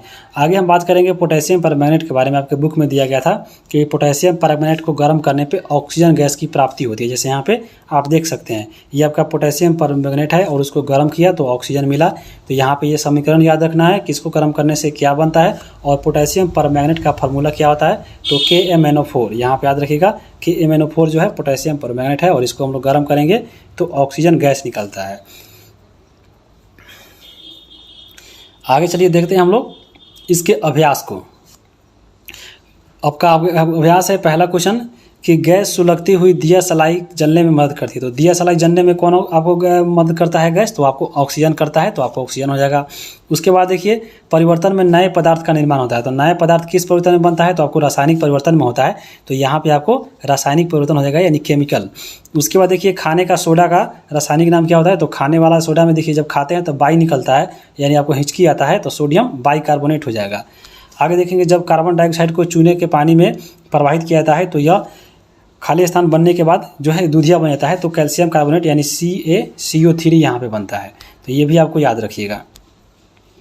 आगे हम बात करेंगे अगला यहाँ पे क्वेश्चन है कि बताना है यहाँ पे कि कौन सा परिवर्तन जो है भौतिक है और कौन सा यहाँ पे रासायनिक परिवर्तन है। जैसे देखिए, चौक को चौक के चूर्ण में बदल देना। जब मान लीजिए कोई चौक है तो उसको हम लोग पूरा मेहिया करके बदल दिए चौक में, तो क्या है, ये रासायनिक परिवर्तन है। फिर उसको हम वापस बना सकते हैं चौक, तो ये आपका रासायनिक परिवर्तन हो गया। मोम का पिघलना क्या है, तो ये भी आपका क्या है, तो आपका ये भौतिक परिवर्तन है और रासायनिक परिवर्तन नहीं है, तो आपका ये भौतिक हो जाएगा।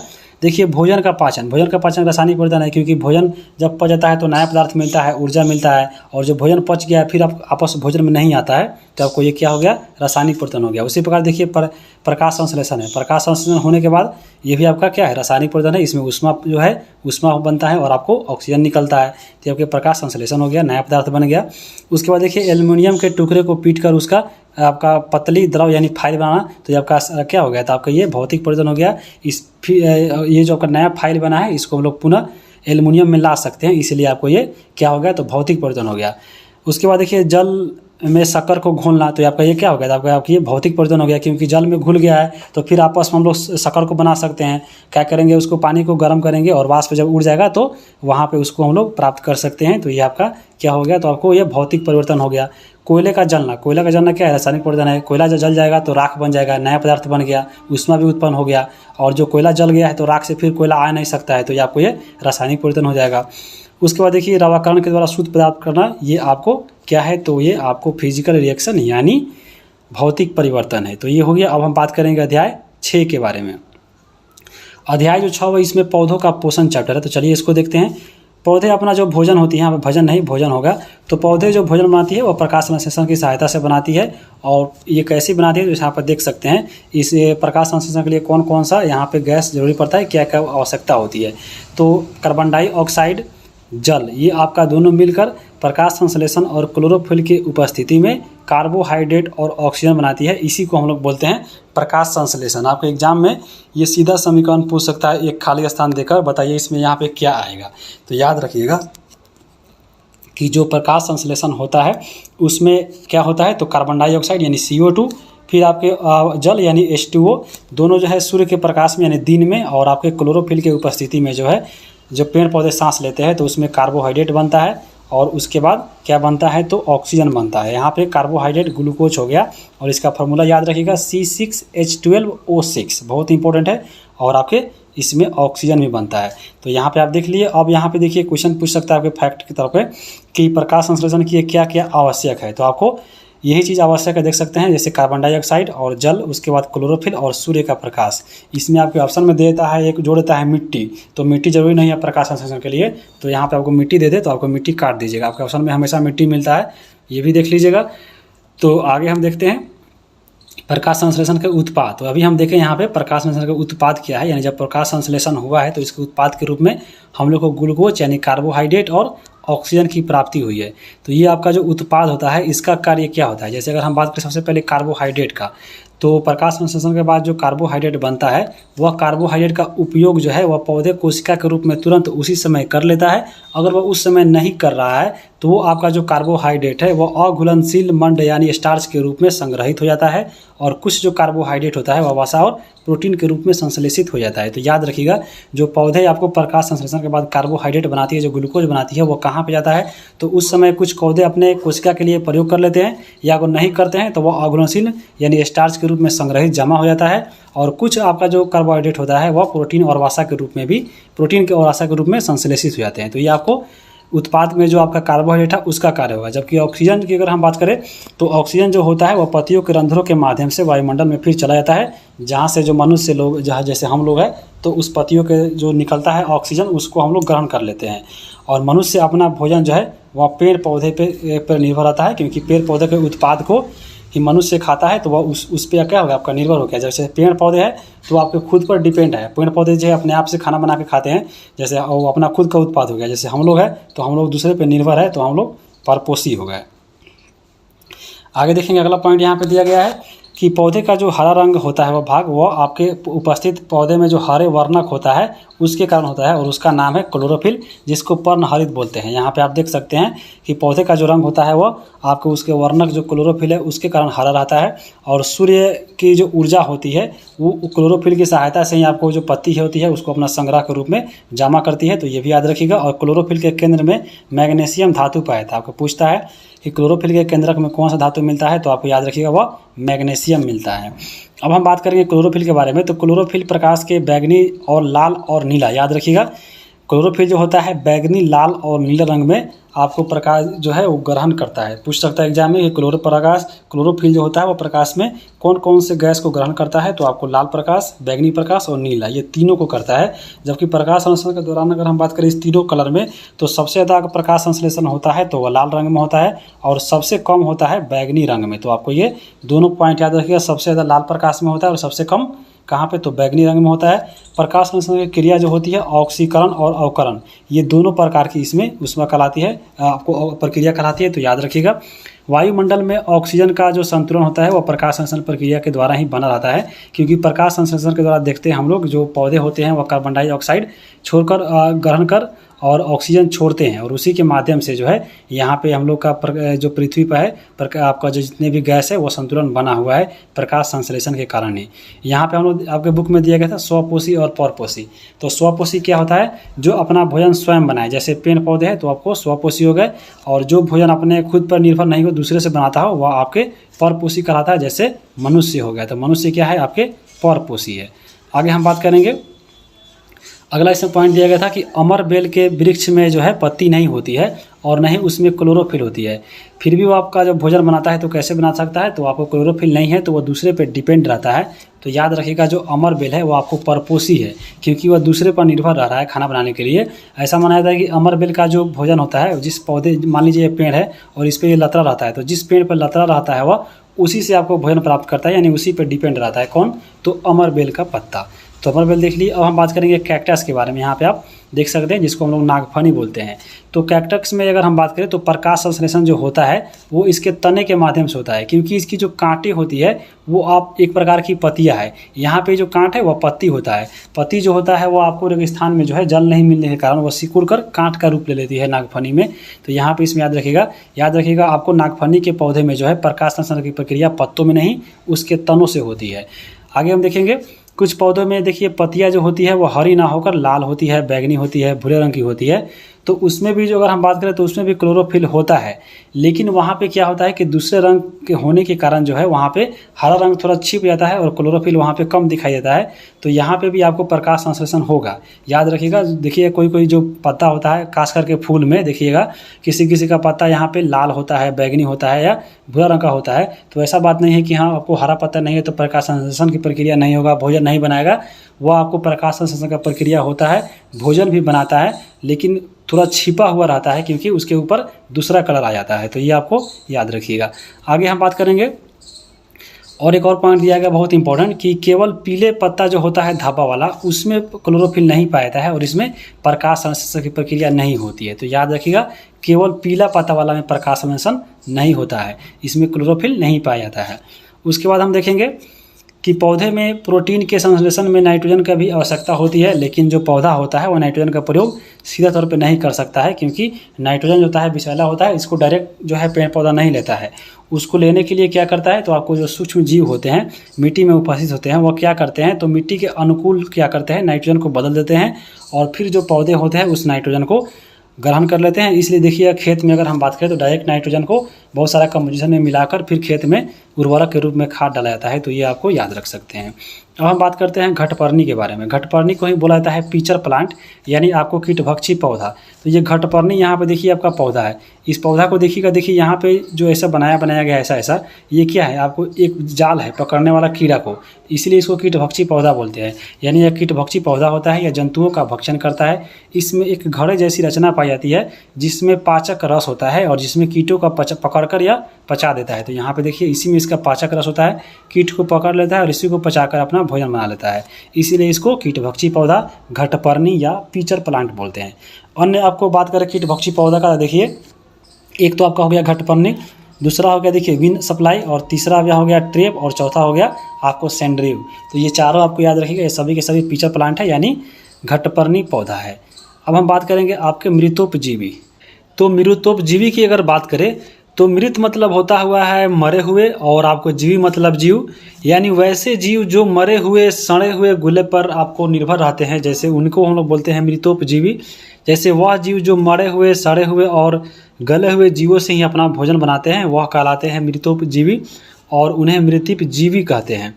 जैसे अगर हम बात करें देखिए मशरूम हो गया, कुकुरमुत्ता हो गया, गोबर छत्ता हो गया, ये सब आपके कवक होते हैं, यानी कवक में ही आते हैं मशरूम, कुकुरमुत्ता और गोबर छत्ता। ये सब आपके मृतोपजीवी होते हैं, क्योंकि इनकी अगर हम बात करें देखिएगा गोबर छत्ता का गांव में देखिएगा जहाँ पे सड़े हुए गले हुए चीज़ रहते हैं, जैसे देखिएगा गोबर जहाँ फेंकाता है वहीं पे ये जम जाते हैं, तो ये आपको मृतोपजीवी हो गई, क्योंकि सड़े हुए गले हुए चीज़ों को ही अपना भोजन बनाते हैं और ये खुद विकसित होते हैं। इनमें क्लोरोफिल उपस्थित नहीं होता है, याद रखिएगा। और कवक जो है नम और उष्ण वाले स्थानों पे जहाँ पे देखिएगा गर्मी और ठंडी हो वहीं पे ये पनपते हैं। और कवक के कारण अगर हम बात करें तो अचार, कपड़ा, चमड़े की जो वस्तु होती है वह खराब हो जाती है। देखिएगा कोई वस्तु अचार को देखिएगा थोड़ा दिन खुले छोड़ दीजिएगा कहीं रख के तो उस पर कवक जम जाते हैं, तो इसीलिए वह खराब हो जाता है। और कवक जनित कुछ बीमारी आपके बुक में दिया गया था, जैसे अगर हम बात करें देखिए कवक से खुजली होता है, दिनाय होता है, उसके बाद यहाँ पे देखिए सीहुली होता है, आलू का जो झुलसा रोग होता है, धान की पत्ती में जो चित्तार रोग होता है, ये सब चीज़ जो होता है वह धान के वजह से आपको कवक के वजह से होता है, और ये आपके बुक में दिया गया था।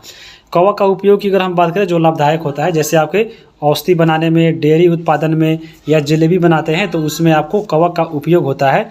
और मशरूम की बात करें तो मशरूम को जो है आप जानते होंगे सब्जी बनता है, और मशरूम खाने के काम में आता है। अब एक टॉपिक दिया गया था यहाँ पे आपके सहजीवी। तो देखिए सहजीवी पैदा क्या होता है, यानी साथ जीने वाला। जैसे आप रूम पार्टनर होंगे तो साथ जी रहे होंगे, वैसे आपका सहजीवी है। जैसे देखिए जब दो पौधे या जीवधारी एक साथ रहते हैं और एक दूसरे से लाभ पहुंचाते हैं, उसी को हम लोग बोलते हैं सहजीवी। और ऐसे जीवन जीने वाले को हम लोग बोलते हैं संबंध। कौन? तो आपको संबंध सहजीवी यानी सहजीवी संबंध बोलते हैं। जैसे अगर हम बात करें देखिए लाइकेन में ही आते हैं कवक और शैवाल। तो कवक और शैवाल की अगर हम बात करें तो देखिए कवक में अभी हम लोग पढ़े हैं, इसमें क्लोरोफिल नहीं होता है और ये स्वपोषी नहीं है, यानी अपने आप से भोजन नहीं बनाते हैं, ये दूसरे पर निर्भर रहते हैं, यानी ये सड़े गले चीज़ों को खाते हैं। वही हम बात करें आपको शैवाल का, देखिएगा शैवाल जो होता है देखिएगा नदी के किनारे या काई के रूप में जो जमा होता है कल पे, वहीं आपके होते हैं शैवाल, और वो हरा होता है इसलिए इसमें क्लोरोफिल होता है, और यह आपका स्वपोषी होता है, यानी आपके भोजन खुद से बना लेता है। तो ये आपका दोनों की अगर हम बात करें जैसे कवक और शैवाल की, तो ये दोनों जो आपको क्या है, तो आपको सहबंधी जीवन है, यानी आपको सहजीवी संबंध है। कैसे सहबंधी है? देखिए यहाँ पे जो क्लोरोफिल था इसमें नहीं था कवक में, तो कवक जो है देखिए शैवाल से यहाँ पे भोजन प्राप्त कर लेता है।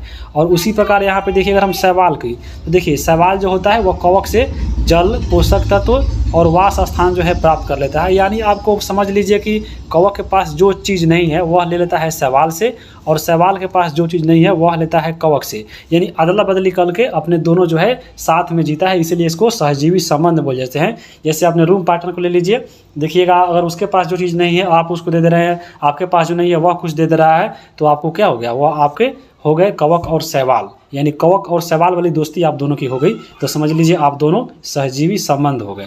आगे हम चलेंगे। अब अगला आपका है देखिए राइजोबियम नामक एक जीवाणु होता है जो दलदलीय पौधे के जड़ों में पैदा है, तो बहुत इंपॉर्टेंट है, याद रखिएगा हमेशा ये आपको दलदली वाली यानी दलहनी, यहाँ पर दलदली नहीं, आपको दलहनी पौधे की जड़ों में पाता है राइजोबियम, तो ये चीज़ याद रखिएगा।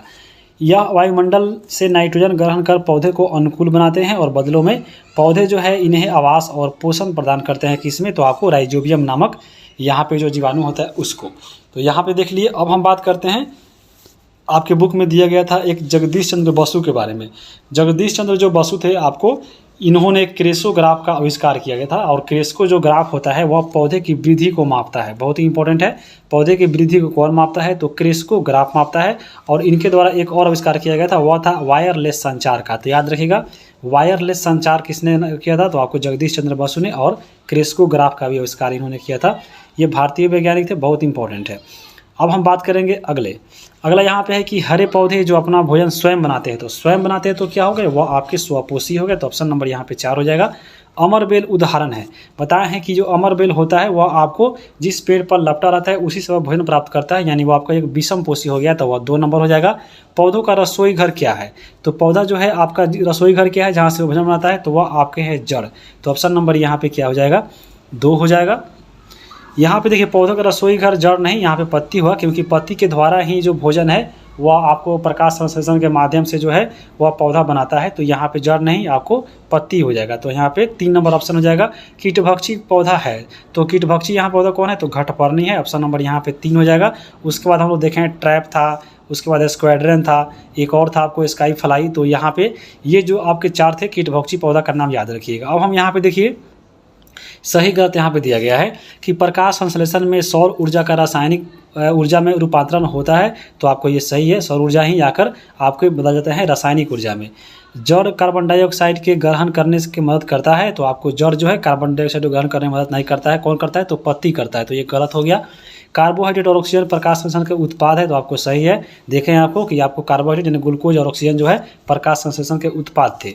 सभी जीव अपने पोषण के लिए हरे पौधे पर निर्भर रहते हैं, तो आपको ये सही है। तो ऑप्शन नंबर यहाँ पे डी सही हो जाएगा। और ये यहाँ पे आप देख लिए। अब हम यहाँ पे देखेंगे मिलान करने के लिए दिया गया है। जैसे हम चलिए मिलान करते हैं। तो सबसे पहले यहाँ पे देखिए है नाइट्रोजन। नाइट्रोजन को देखिए, तो अभी हम बताए हैं आपको, देखिए नाइट्रोजन एक आपका राइजोबियम नामक जीवाणु पे था, तो आपको ये जीवाणु हो जाएगा। रंध्र की बात करें तो रंध्र यानी रंध्र को ही बोलते हैं इंग्लिश में स्टोमेटा। तो स्टोमेटा कहाँ होता है? तो आपको ये पत्तियों में होता है, तो ये आपको पत्ती में हो जाएगा। उसके बाद क्लोरोफिल। क्लोरोफिल की अगर हम बात करें तो क्लोरोफिल में क्या होता है? तो क्लोरोफिल में ही आके आपको कार्बन डाइऑक्साइड आके यहाँ पे गैस जो है आदान प्रदान होता है। उसके बाद मशरूम की बात करें तो अभी देखें जो मशरूम जो होता है क्या था? तो मशरूम आपके मृत्युपजीवी थे। जंतु की बात करें तो जंतु है आपको ये विषम पोषी होते हैं, यानी दूसरे पर निर्भर रहते हैं, तो ये आपको विषम पोषी हो गए, तो आपको मिलान हो गया। अब यहाँ पे देखिए खाली स्थान है कि पत्तियों में पाया जाने वाला हरा रंग कौन होता है? तो आपको पर्णहरित होता है। यहाँ पे देख लीजिए, यानी क्लोरोफिल होता है। जो अपने पोषण के लिए दूसरे पे पौधे पे क्या है? निर्भर है, यानी आपको दूसरे पर डिपेंड है, तो आपको ये विषम पोषी हो गया। ऐसा संबंध जिससे 2 जीव आपस में एक दूसरे से सहयोग करते हो, तो अभी बताएं सहजीवी संबंध हो जाएगा, तो आपको ये भी देख लिए। आगे हम चलेंगे। अब अगले चैप्टर है 7वां चैप्टर। 7वां है हवा आंधी तूफान। तो चलिए इसको देखते हैं। हवा आंधी तूफान में अगर हम बात करें तो वायु जो होता है हमारे चारों ओर विद्यमान है, आपको तभी तो वायुमंडल है। और हवा किसको कहते हैं? तो गतिशील वायु को हम लोग हवा बोलते हैं। मान लीजिए कोई गति में चल रहा है वायु, तो उसको हम लोग हवा बोलेंगे। और वायु जो होती है वह दाब डालती है। वायु दाब कैसे डालती है? जिससे यहाँ पे आप इसके एग्जाम्पल देख सकते हैं। जैसे क्या होता है कि दो आपका गर्म पानी रख दिया है बोतल में, और आपके उबलता हुआ पानी और ये ठंडा हुआ पानी में रख दिया है। तो यहाँ पे दाब का जो अंतर होता है उसके वजह से यहाँ पे बोतल चिपक गया है। क्योंकि अगर हम बात करें ये वाला बोतल में, ठंडा वाला में, तो ये आपका मुंह ढक्कन बंद है, तो यहाँ पे जो गर्म पानी है इसमें वाष्प निकलेगा और इसके बोतल के किनारे किनारे बैठ जाएगा। जब ये फिर यही जल संघनित होगा, तो संघनित होने के बाद क्या होगा? या फिर पानी का रूप लेगा और यहाँ पे वाष्प की कमी होगी, और अब बाहर जो वाष्प होगा वह ज़्यादा होगा, इसलिए बोतल जो यहाँ पे पिचक जाता है। इसलिए जो है वायु में भी दाब होती है। तो ये आपको कुछ प्रयोग दिया गया था आपके बुक में, तो आप इसको पढ़ सकते हैं आपके बुक के माध्यम से। और वायु के भारे के कारण, जैसे इसका एग्जाम्पल भी यहाँ पे जैसे देख सकते हैं, वायु दाब क्या होता है? तो वायु के भार के कारण पृथ्वी पर जो दाब पड़ती है उसे हम लोग वायु दाब बोलते हैं। वायु दाब के कुछ देखिए यहाँ पे उदाहरण दिए गए हैं। जैसे अगर हम बात करें, देखिए वायु दाब के कारण ही पेड़ की पत्तियों का जो है हिलना संभव हो पाता है। उसके बाद देखिए नली के द्वारा जब हम लोग ठंडा पेय पदार्थ पीते हैं तो वहाँ पे क्या होता है? तो वहाँ पे वायु दाब काम करती है। कागज़ का उड़ना भी वायु दाब का कारण है। और गर्म पानी को बोतल में रख के देखिए, जब रखते हैं तो आपको वह चिपक जाता है। आगे हम देखेंगे वायु गर्म होने पर फैलती है और ठंडा होने पर सिकुड़ती है। इसके लिए आपको बुक में देखिए प्रयोग किया गया था। प्रयोग कैसे किया गया था? जैसे देखिए ये आपका बोतल ले लिया गया है, जैसे देखिए, और सभी आपके एक में ठंडा पानी रख दिया गया है और एक आपका गर्म पानी है और एक आपका इसमें जो नॉर्मल पानी है। तो नॉर्मल जो पानी है ये वाला है, इसमें देखिए आपका जो बैलून लगाया है यहाँ पे आपको वैसा ही रह गया है। उसमें देखिए ये आपको अगला जो है यहाँ पे देखिए गर्म पानी है, तो यहाँ पे देखिए पानी जो गर्म हुआ है तो इसमें जो वाष्प निकल रहा है, जो बैलून है, देखिए बैलून इसमें फूलने की कोशिश कर रहा है, यानी आपको ये फूल रहा है, यानी गर्म होने पर जो क्या होगा, वायु यहाँ पे फैल रही है। और ये आपका जो ठंडा वाटर है, ठंडा वाटर में देखिए जो बैलून लगाया गया है वो बैलून आपको नीचे आ रहा है, यानी इसको खींच रहा है, यानी इसमें सिकुड़ने की आपको गुण है। तो यहाँ पे याद रखिएगा वायु जो है गर्म होने में फैलती है और ठंडा होने पे सिकुड़ती है। वायु गर्म होने के कारण ही आपको ऊपर उठती है और उसे स्थान को वायु दब जो है वहाँ पे कम हो जाता है, जिसके कारण जो है अन्य स्थानों से वहाँ पे ठंडी हवा आने लगती है, जैसे आप देखते हैं गर्मी के दिनों में। अब हम बात करेंगे हवा का वेग। देखिए हवा का जब वेग बढ़ता है तो वायु दाब जो है आपको घटने लगता है। देखिएगा आपको जैसे यहाँ पे देखिए आपको एक उदाहरण भी दिया गया है, जैसे देखिए ये आपका एक पट्टी लिया गया है कागज़ का और यहाँ पे देखिए वायु यहाँ पे बढ़ रहा है, तो वायु दाब के बढ़ने से क्या होता है, यहाँ पे आपको हवा का वेग बढ़ने से वायु दाब यहाँ पे घट जाता है, क्योंकि नीचे वाला दाब यहाँ पे कम होता है और ये ऊपर उठने लगता है। तो ये आपको हवा का वेग बढ़ने से याद रखिए कि वायु का जो दाब होता है वह घटता है और इसी कारण से देखिएगा वायुयान का उड़ना संभव होता है और तेज़ हवा का जो झोंका आता है तो उसी में छप्पर आपको उड़ने लगता है। तो ये आपको चीज़ें याद रखिएगा, वायु का वेग बढ़ने से जो वायु का दाब है वह घटता है। उसके बाद आंधी किसको कहते हैं, तो काफ़ी तेज़ चलने वाली जो हवा होती है उसको वो आंधी बोलते हैं।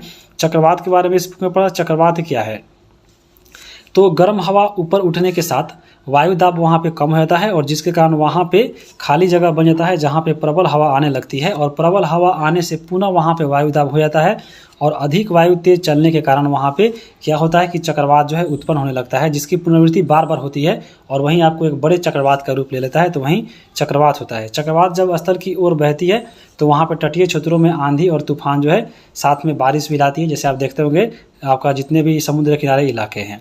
चक्रवात को उत्तरी अमेरिका में हरिकेन बोला जाता है और पूर्व एशिया में हम लोग टाइफून बोलते हैं। तो याद रखिएगा आपको ये बहुत इंपॉर्टेंट है, उत्तरी अमेरिका में हरिकेन और पूर्व एशिया में टाइफून के नाम से जानते हैं किसको, तो आपको चक्रवात को।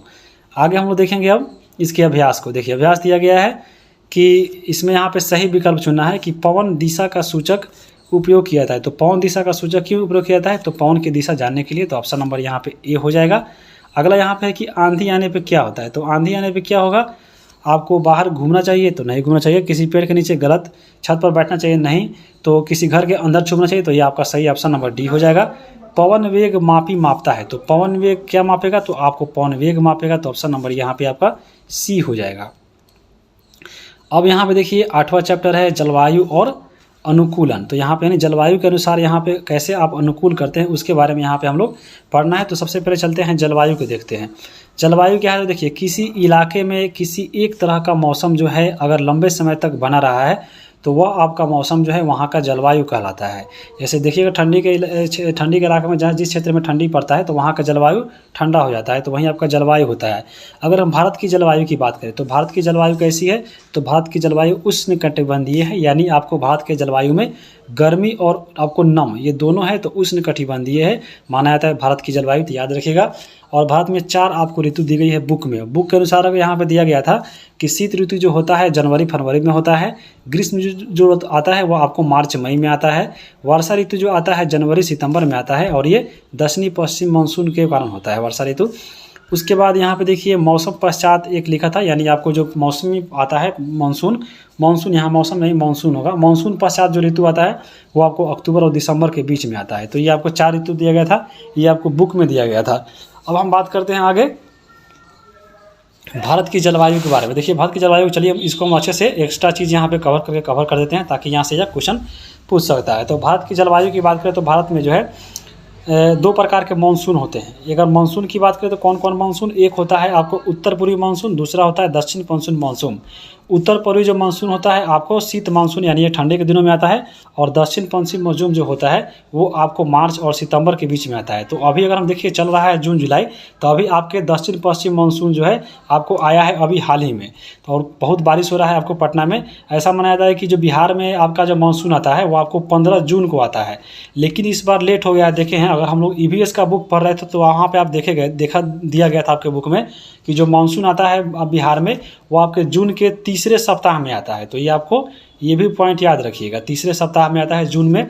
तो अभी खूब बहुत बारिश हो रहा है आपको, तो ये आपका दक्षिण पश्चिम मानसून के कारण ही हो रहा है जो आपको मार्च से सितंबर के बीच में रहेगा। अब यहाँ पे देखिए इसकी दिशा को जानना बहुत इंपॉर्टेंट है। देखिए यहाँ पे इसको दिशा कैसे निर्धारण करते हैं। देखिए ये आपका भारत हो गया, आपको ऊपर यहाँ पे क्या हो गया नॉर्थ, यहाँ पे साउथ, इधर ईस्ट और आपको इधर वेस्ट हो गया। अब यहाँ पे देखिए दक्षिण पश्चिम मौसम जो होता है ये आपके दक्षिण पश्चिम मौसम है। यहाँ पे इसकी दिशा ऐसे होती है, ये आपके अरब सागर से ऐसे उठती है और ये आपको ये भारत में ऐसे जाती है।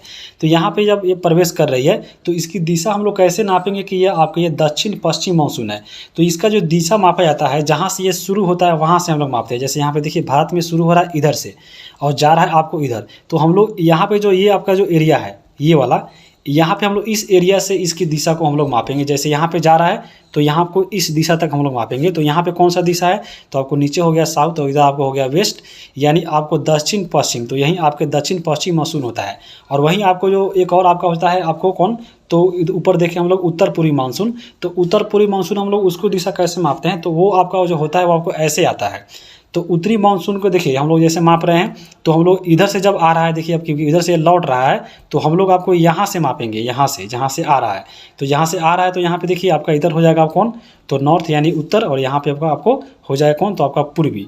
तो इसीलिए इसको उत्तर पूर्वी मानसून बोलते हैं लौटती हुई को। और यहाँ पे जो है यहीं तक हम लोग मापते हैं, तो ये आपको दक्षिण पश्चिम मानसून के नाम से जानते हैं। तो यहाँ पे आपको कन्फ्यूजन थोड़ा दूर हुआ होगा। यहाँ पे याद रखिएगा हमको केवल इसी कोना में, ये जो कोना है इसी में मापेंगे, और इधर से आएगा तो हम लोग एक वाला कोना से आपको इसकी दिशा को निर्धारण करेंगे। तो यहाँ से याद देख लीजिएगा। अब हम बात करेंगे दक्षिण पश्चिम मौसम के कारण सबसे पहले वर्षा जो हो कहाँ पे होती है, तो वह केरल राज्य में होती है, क्योंकि यहीं पे आपको प्रवेश करती है आपका मानसून सबसे पहले, और ये केरल राज्य में बरसात करती है। आगे हम बात करेंगे अब ऊँट के बारे में। देखिए ऊँट के बारे में दिया गया था कि ऊँट जो होता है वह आपको मरुस्थल का जहाज बोला जाता है, आपको मालूम होगा। और ध्रुवीय भालू की बात करें तो ध्रुवीय भालू के बारे में देखिए जो इंपॉर्टेंट पॉइंट दिया गया था, चलिए हम उसको कवर करते हैं। तो ध्रुवीय जो भालू होता है आपको मालूम होगा, ये आपको ठंडे इलाकों में पाया है। जैसे उत्तरी ध्रुव और दक्षिणी ध्रुव के निकट वाले जो क्षेत्र है वहाँ पे रहते हैं और उसी के अनुकूल ये ढल जाते हैं। जैसे अगर हम बात करें कनाडा हो गया, ग्रीनलैंड हो गया, स्वीडन हो गया, फिनलैंड हो गया, ये आपको ध्रुव के आपके किनारे के आपको देश है। तो यहीं पर आपके ये पाए जाते हैं ध्रुवीय भालू। और इसके शरीर पर देखिए बालों की मोटी परत होती है, क्योंकि ये ठंडे इलाकों में रहते हैं तो इसका उसी के अनुकूल इसका बाल होता है ताकि इसको ठंडा नहीं लगे। और उस पर इसकी त्वचा भी आपको मोटी होती है, जिसमें एक वसा की परत होती है ताकि इसको ठंडा कम लगे, और इसको सूंघने की जो शक्ति होती है भालू में वह ज़्यादा होती है। ध्रुवीय प्रदेशों में तापमान की बात करें तो -37 डिग्री आपको यहाँ पे सेल्सियस रहता है। तो याद रखिए आपका सेंटीग्रेड यहाँ पे टेम्परेचर आता है। और ध्रुवीय प्रदेशों में अगर हम बात करें तो आपको ज्योग्राफी पढ़ाए थे, तो वहाँ पे आप देखे होंगे कि 6 महीना रात तो 6 महीना वहाँ पे दिन होता है। और क्यों होता है तो उसको हम लोग बताए थे उस क्लास में। और अगर हम बात करें ध्रुवीय भालू को, तो यहाँ पे देखिए ध्रुवीय भालू के जो नाखून होते हैं वो आपके मुड़े हुए होते हैं, लंबे होते हैं और पैने होते हैं, जिससे इसको बर्फ़ में चलने में सहायता होती है। तो ये ध्रुवीय भालू के बारे में आपका यहाँ पे लिया गया था। अन्य आपके बुक में दिया गया था कि ध्रुवीय क्षेत्रों में पाए जाने वाले जानवर कौन कौन होते हैं। तो यहाँ पे देख लीजिए ध्रुवीय क्षेत्रों में पाए जाने वाले जीव की बात करें तो कस्तूरी मृग, पेंगुइन और ध्रुवीय भालू, ये जो होते हैं आपके ध्रुवीय प्रदेशों में पाए जाने वाले जीव है। पेंगुइन की बात करें, देखिए आपका ये पेंगुइन है, यह ध्रुवीय क्षेत्र में पाए जाते हैं। इसकी मोटी चमड़ी होती है और आपको ये तैर भी सकता है। तो यहाँ पे पेंगुइन को देख लीजिए और इसके बारे में याद रखिएगा। अब यहाँ पे एक और पॉइंट दिया गया था आपके बुक में साइबेरियन क्रेन के बारे में। साइबेरियन क्रेन आपको यहाँ पे दिख रहा होगा फोटो में। साइबेरियन जो क्रेन होता है वो आपको साइबेरिया से प्रवास करता है भारत में यह पक्षी, और भारत में आने के बाद ये राजस्थान और हरियाणा का जो सुल्तानपुर है यहाँ पे आता है। और कब आता है तो वहाँ पे ये सर्दियों में आता है। तो बहुत इंपॉर्टेंट है, यहाँ पे साइबेरियन क्रेन के बारे में आप जान गए होंगे। अब हम देखेंगे हनुमाना, आपके बंदर एक बुक में दिया गया था। तो हनुमाना जो बंदर होता है वो आपको भारतीय बंदरों में सबसे अधिक पाया जाता है। यह वर्षा वन में भी रह सकता है, यह कन्याकुमारी से लेकर हिमालय के जो फूट हिल्स है उसमें भी रह सकता है, और आपके ये राजस्थान में भी पाया जाता है। और ये जो आपका हनुमाना मंदिर है आपको हमेशा जो है टोलियों में रहता है, यानी ग्रुप में रहता है। अब यहाँ कुछ हम देखेंगे उष्णकटिबंधीय जीव के बारे में। जो उष्णकटिबंधीय जीव की बात करें तो एशियाई हाथी और हनुमाना जो लंगूर है ये आपको उष्णकटिबंधीय जीव के रूप के आपको कैटेगरी में आते हैं। तो याद रखिएगा। अब हम यहाँ पे देखेंगे इसके अभ्यास को। इसमें देखिए दिया गया है आपको कि इनमें से कौन सा मौसम के घटक नहीं है, किस पे जो है मौसम यहाँ पे निर्भर नहीं करता है। तो पवन तापमान आर्द्रता पे करता है, आपको पहाड़ पे नहीं करता है। तो ऑप्शन नंबर यहाँ पे आपका क्या हो जाएगा, वो आपका डी इसका राइट आंसर हो जाएगा। आगे हम बात करेंगे, दूसरा क्वेश्चन यहाँ पे दिया गया है कि उष्णकटिबंधीय क्षेत्र में पाए जाने वाला जंतु कौन है। तो उष्णकटिबंधीय में अभी हम देखे हैं आपको कि आपको एशियाई हाथी और हनुमाना लंगूर था, जो आपके इसमें ऑप्शन में नहीं दिया गया है। तो ये आपका क्या हो जाएगा, इसमें कोई नहीं होगा, यानी इसमें ऑप्शन एक जोड़ना पड़ता आपके नॉट, यानी नॉन ऑफ दिस, तो इसमें होता। यहाँ पे आपको ध्रुवीय भालू और पेंगुइन और जो रेनडियर है ये आपके ध्रुवीय प्रदेशों में पाए जाते हैं। तो इसको याद रखिएगा। अगला है कि ध्रुवीय क्षेत्रों में पाए जाने वाले जंतु कौन है। तो ध्रुवीय क्षेत्रों में अभी बताए हैं आपके कौन है, तो आपको कस्तूरी मृग है, तो आपका ये डी ऑप्शन हो जाएगा। वैसे जंतु जिनके शरीर पर बालों यानी मोटी परत में बाल होती है और वह पाए जाते हैं, तो आपको मोटी परत है तो कहाँ पाया था, ठंडे इलाकों में यानी ध्रुवीय प्रदेश में पाया जाएगा, तो ऑप्शन नंबर यहाँ पे आपका सी हो जाएगा। अगला यहाँ पे देखिए खाली स्थान भरना है कि दीर्घ अवधि के मौसम में जो औसत होता है वह क्या कहलाता है, जलवायु कहलाता है, तो आपको यहाँ पे जलवायु हो जाएगा। वर्ष भर सूर्योदय और सूर्यास्त के खाली स्थान में परिवर्तन होता है, तो किसमें, वह समय में परिवर्तन होता है। तापमान, आर्द्रता आदि जो है वो क्या है, तो मौसम के घटक है, तो आपको यहाँ पे घटक भरा जाएगा। अब यहाँ पे 9 चैप्टर है और वह है गंदे जल का निपटारा। तो चलिए इसको देखते हैं। सबसे पहले गंदे जल जो होता है वह अपशिष्ट जल भी कहलाता है, तो चलिए अपशिष्ट जल को देखते हैं। अपशिष्ट जल क्या होता है, तो झाग से भरपूर तेल मिश्रित यानी तेल मिला हुआ काले भूरे रंग का जो जल होता है जिसमें कई स्थानों से आकर वह नालियों में मिलता है, वह अपशिष्ट जल कहलाता है। अपशिष्ट जल में देखिएगा आपको घुले हुए भी और आपको निलंबित कण भी दिखाई देंगे। आप पानी जो देखिएगा ध्यान से देखिएगा, उसमें छोटा छोटा जो है आपको कण मिलेंगे, वो आपको निलंबित कण होते हैं। यानी आपको निलंबित का होता है आपको निलंबन, यानी उसमें घुला हुआ नहीं रहता है, उसमें हल्का हल्का जो है कण रहता है वह तैरते रहता है, वही होता है निलंबन। और कुछ उसमें घुले हुए भी रहते हैं और वही कहलाते हैं आपके अपशिष्ट पदार्थ। एक आपके है वाहित मल। वाहित मल क्या होता है, तो वाहित मल एक जटिल मिश्रण होता है, इसमें निलंबित कण, ठोस कार्बनिक और अकार्बनिक अशुद्धियाँ जैसे पोषक तत्व, उसके बाद मृत जीवी और रोगवाहक जीवाणु, ये सब उसमें विद्यमान रहते हैं किसमें, तो आपके वाहित मल जल में। अब हम यहाँ पे देखिए इसमें जो दिया गया है वाहित जल में कोई जो आपके जो पदार्थ इसमें शामिल था, जैसे कार्बनिक अशुद्धियाँ कौन कौन होता है, तो यहाँ पे देखिए मानव मल मूत्र, जैविक अपशिष्ट पदार्थ, आपको उसके बाद ताज़ी फल और सब्जियां का जो कचरा होता है ये आपको कार्बनिक अशुद्धि में आते हैं। अकार्बनिक की बात करें तो नाइट्रेट, फॉस्फेट जो होता है, जो धातु होता है, ये आपको अकार्बनिक अशुद्धि में आते हैं। जीवाणु जो फैलाते हैं जिसमें हैजा, टाइफाइड हो गया आदि रोग, ये आपको उत्पन्न होते हैं वाहित मल से। उसके बाद अन्य जीव इसमें दिया गया था जैसे पेचिश रोग उत्पन्न करने वाले, क्योंकि ये पेचिश रोग जो होता है आपको ये दूषित जल के सेवन करने से ही पेचिश होता है, तो आपको ये अन्य सूक्ष्म जीव के कारण ही होता है। तो ये सब चीज़ें जो है आपके वाहित मल के अंतर्गत आता है। अब यहाँ पे देखिए जल के बारे में दिया गया था कि जो जल दिवस मनाया जाता है विश्व में आपको 22 मार्च को मनाया जाता है, याद रखिएगा। और संयुक्त राष्ट्र संघ ने 2005 से लेकर 2015 तक की अवधि को जो है जीवन के लिए जल का अंतर्राष्ट्रीय दशक के रूप में भी घोषित किया गया है। अब हम आगे देखेंगे, देखिए आपके बुक में दिया गया था दूषित जल से होने वाली बीमारी के लक्षण, कारण और यहाँ पे उसके रोकथाम के उपाय। तो जैसे हम सबसे पहले बात करें पेचिश का, पेचिश को बोलते हैं डिसेंट्री। इसके लक्षण क्या है, तो आपको पेट में मरोड़ के साथ दस्त बार बार आपको आने लगेगा, तो समझ लीजिए आपको पेचिश का खतरा हो सकता है। और इसका कारण क्या होता है, किस कारण से फैलता है, तो अगर आप दूषित जल का सेवन कर सकते हैं तो आपको पेट में समझ लीजिए बार बार आपको दस्त आ रहा है या मरोड़ हो रहा है, तो पेचिश के लक्षण है। और इसके रोकथाम के उपाय क्या है, तो पीने के लिए हमेशा आपको स्वच्छ जल का सेवन करना चाहिए। खुजली की बात करें तो आपको देखिए बदन इसमें खुजलाता है, और क्यों होता है, तो दूषित जल के से नहाना या गंदे कपड़े का उपयोग करना से खुजली होता है। और यहाँ पे रोकथाम क्या है, तो नहाने हेतु स्वच्छ पानी लीजिए, जल का व्यवहार जो है कीजिए और साफ कपड़ा का यहाँ पे प्रयोग कीजिए। उसके बाद यहाँ पर हैजा, हैजा की बात करें जिसको हम लोग डायरिया भी बोलते हैं, और ये जो हैजा होता है ये आपको इसके लक्षण क्या है, तो ज़्यादा और लगातार यहाँ पे दस्त आना होता है हैजा में। और ये क्यों होता है, तो दूषित जल एवं भोजन का व्यवहार करने से, और दूषित हाथों अगर हाथ बिना धोए खा लिए तो हो सकता है। और इसके उपाय है स्वच्छ जल का प्रयोग कीजिए। आपको खान पान में जो है आपको अच्छे से हाथ धोकर खाइए, तो आपको ये हैजा नहीं होगा। उसके बाद देखिए पीलिया की बात करें तो आँख, नाखून और जो पेशाब होता है पीला निकलने लगता है, और इसका भी प्रयोग जो आपका होता है वह दूषित जल के कारण होता है। और पेयजल के लिए इसमें सुधार लाना चाहिए, स्वच्छ जल पीजिए तो आपको पीलिया नहीं होगा। अब मलेरिया की बात करें तो देखिए मलेरिया जो होता है वो आपको जाड़ा देकर बुखार आना, यानी इसमें बहुत ठंडा लगता है और बुखार आता है, और ये आपको मादा एनोफिलीज जो मच्छर होता है उसके काटने से होता है। और ये क्यों होता है, तो आपको जल जमाव के कारण जो है देखिएगा बहुत सारा मच्छर वहाँ बैठ जाता है, और वही मादा एनोफिलीज मच्छर काटता है, और बेकार पानी जो होता है वहाँ पे सोखता है, जहाँ पे गड्ढा बन गया है पानी पास नहीं हो रहा है, तो ये जल जमाव में जहाँ पे मच्छर बैठता है वहीं आपके काटने से मलेरिया होता है। उसके बाद देखिए मेनिंजाइटिस है जिसको मस्तिष्क ज्वर बोलते हैं, यानी इसमें बुखार लगता है और दूषित जल के सेवन से मेनिंजाइटिस होता है। और इसके रोकथाम के उपाय है कि पॉलीथीन से जो है नाला जो जाम हो जाता है उसको साफ़ करना चाहिए, नाली में पानी द्वारा खेतों की सिंचाई करना, ये सब आपके जो है मेनिंजाइटिस के आपको लक्षण और इसमें उपाय थे। अब हम देखेंगे मानव मल का निपटारा देखिए कैसे होता है।